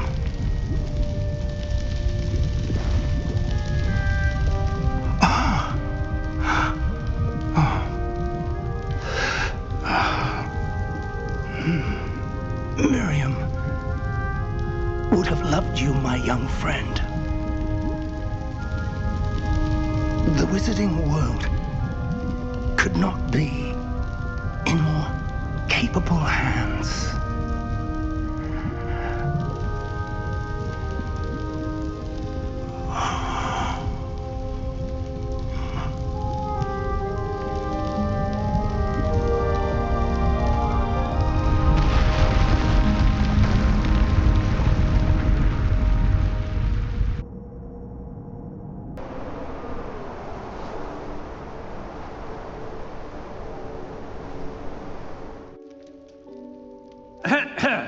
Professor Eleazar Fig.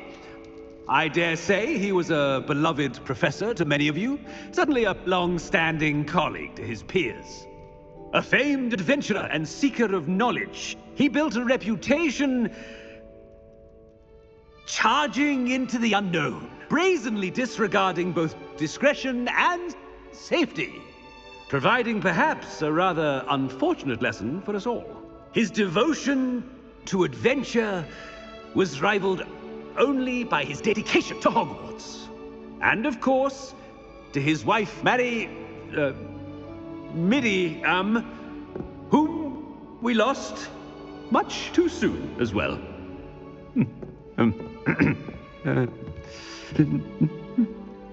Yeah.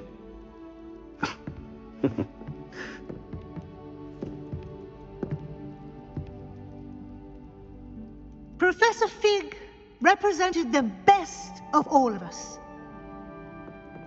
He could be deviously clever, possessed a brilliantly inquisitive mind, and was the most loyal of friends.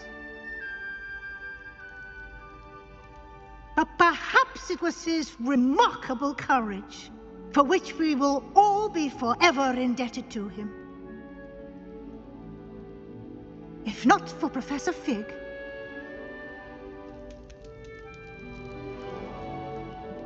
well, I can say with confidence that if not for him, many of us, let alone Hogwarts, would not be here today.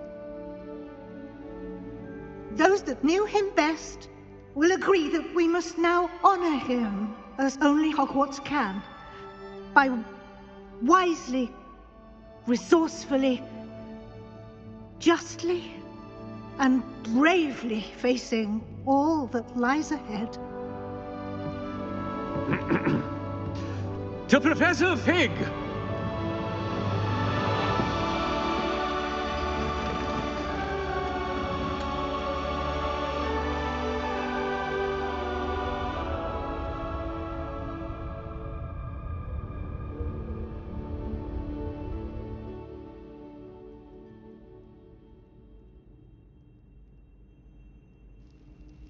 Can't believe we lost Fig.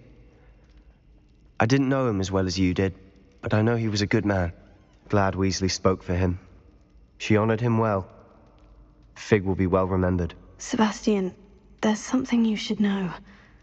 It's to do with Victor Rookwood. I heard a rumor that he confronted you outside of Ollivander's. Sounds as if he faced quite a fight. The rumors are true, and I did. But it's not that. Just before Rookwood attacked, he uttered something familiar. The same words Anne heard before she was cursed. Children should be seen and not heard. Wait. What are you saying? It wasn't one of Ranrock's loyalists who cursed Anne. It was Rookwood. It was Rookwood all along. This can't be. It was the loyalists. It's always been them.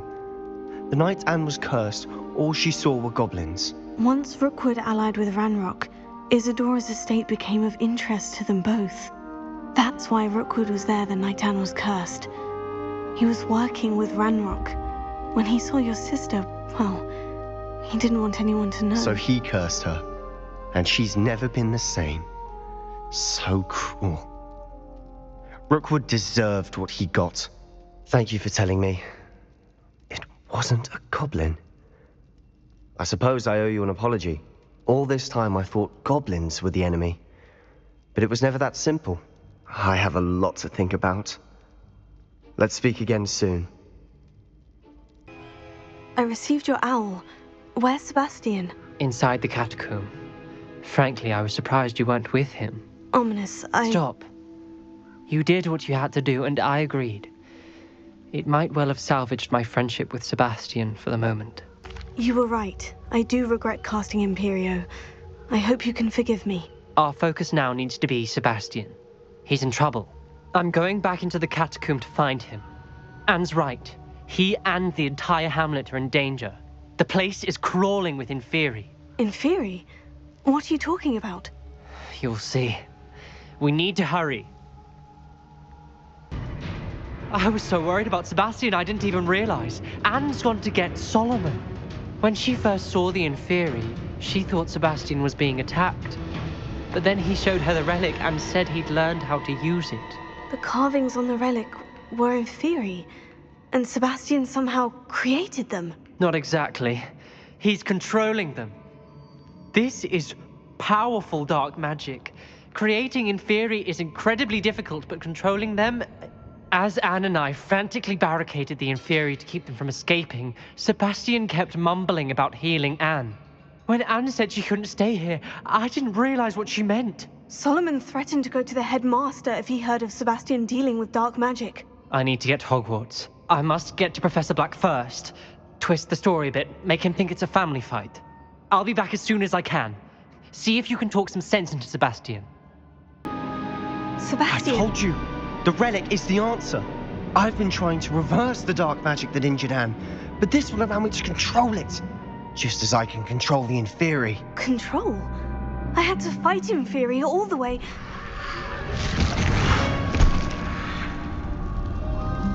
What have the two of you done? Accio relic!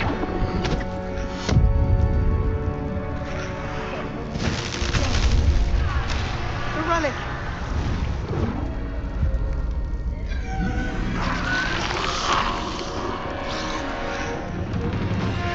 You'll pay for this!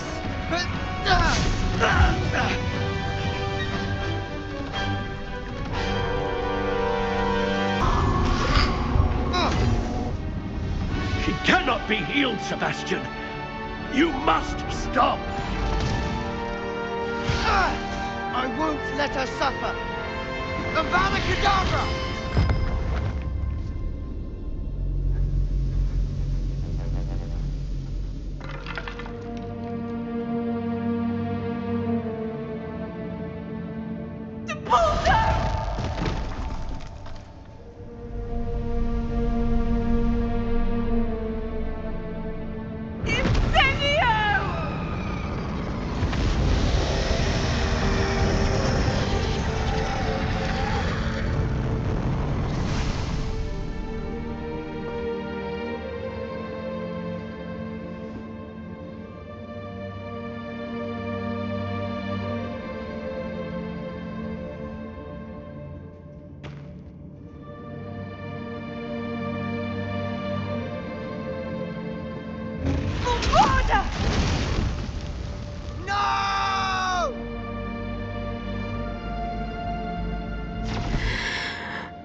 You've made your choice.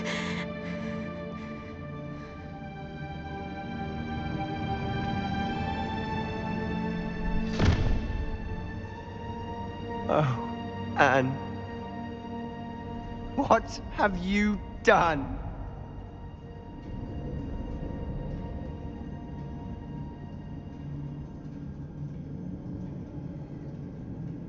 I must get out of here. Why wouldn't you stop? I was calling after you. Anne won't survive this. She's withering away, inside and out. Solomon's never been there for us, not really. He gave up on Anne.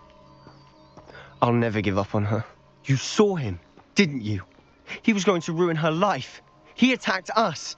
I had to use the killing curse. You know I did. If I hadn't known how to cast it... You went too far, Sebastian. I can't think right now. I need to leave.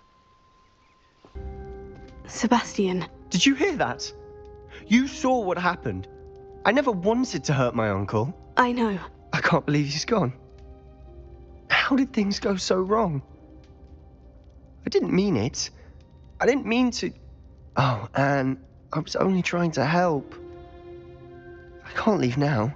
Anne needs me more than ever. You understand. You can talk to Ominous. Make him understand. He listens to you. I need to be with Anne. Ominous. What a mess. I can't believe it. After I last saw you, I went straight to Hogwarts.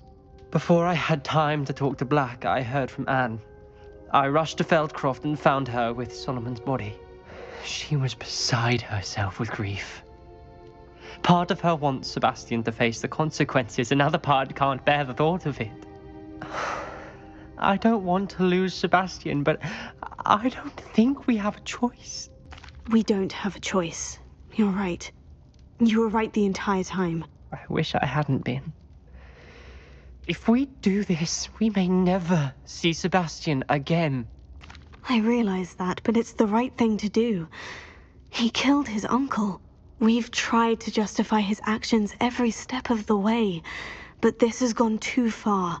It has to stop. Very well. Leave it to me. I'll tell the headmaster. Farewell for now. I shall be in touch. Ominous, I received your owl. What's happened with Sebastian? He's been expelled, and will soon face trial at the Ministry. Although Anne wanted to turn him in, I think now she's torn. I confess I know how she feels. As much as we all wanted Sebastian to face the consequences of his actions. It will never be the same without him. Just standing here in the Undercroft without Sebastian feels wrong. I never thought things would end this way. I hope we did the right thing. I hope so too. Were you able to tell Sebastian about Rookwood cursing Anne? I was. Black let me talk to Sebastian before he left. At first he wouldn't believe it. Then he realized it all made sense. Unfortunately, his anger only grew towards goblins and dark wizards. Anne was shocked too, but in some sense relieved to know the truth about who was responsible. I think it brought her some peace. I'm glad to hear it. She deserves peace. She does. Sebastian was my best friend. I can't imagine Hogwarts or anywhere without him. I know you two had grown close, that you were helping each other with more than just finding a cure for Anne. He never gave specifics, but I know it was important.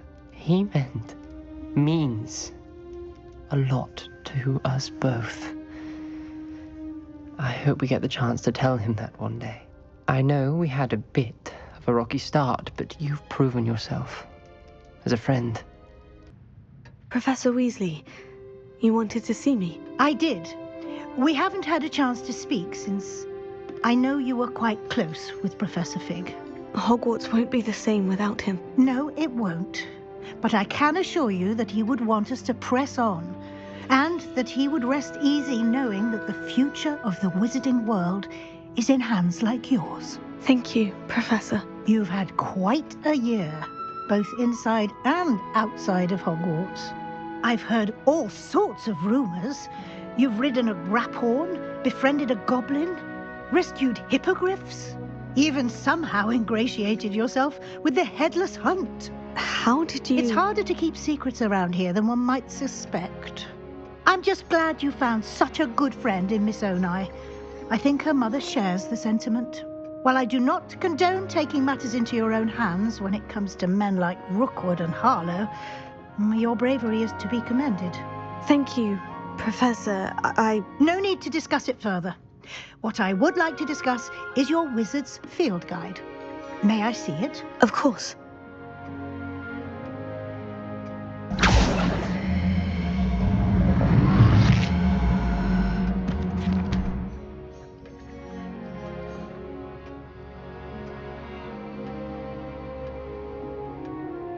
What do you think, Professor? I think you've been busy this year. I see some progress here, but quite a bit of your field guide has yet to be completed. Fortunately, you do have some time to prepare for your OWLs. I will confess, I had a sense about you from that first moment you came bursting in, late, to the sorting ceremony. I am pleased to see that my instincts were correct. To think you've only been with us a year and you'll already be taking your OWLs, well, it's nothing short of astonishing. Thank you, Professor, for everything. You are most welcome. I look forward to seeing what you do during the rest of your time with us.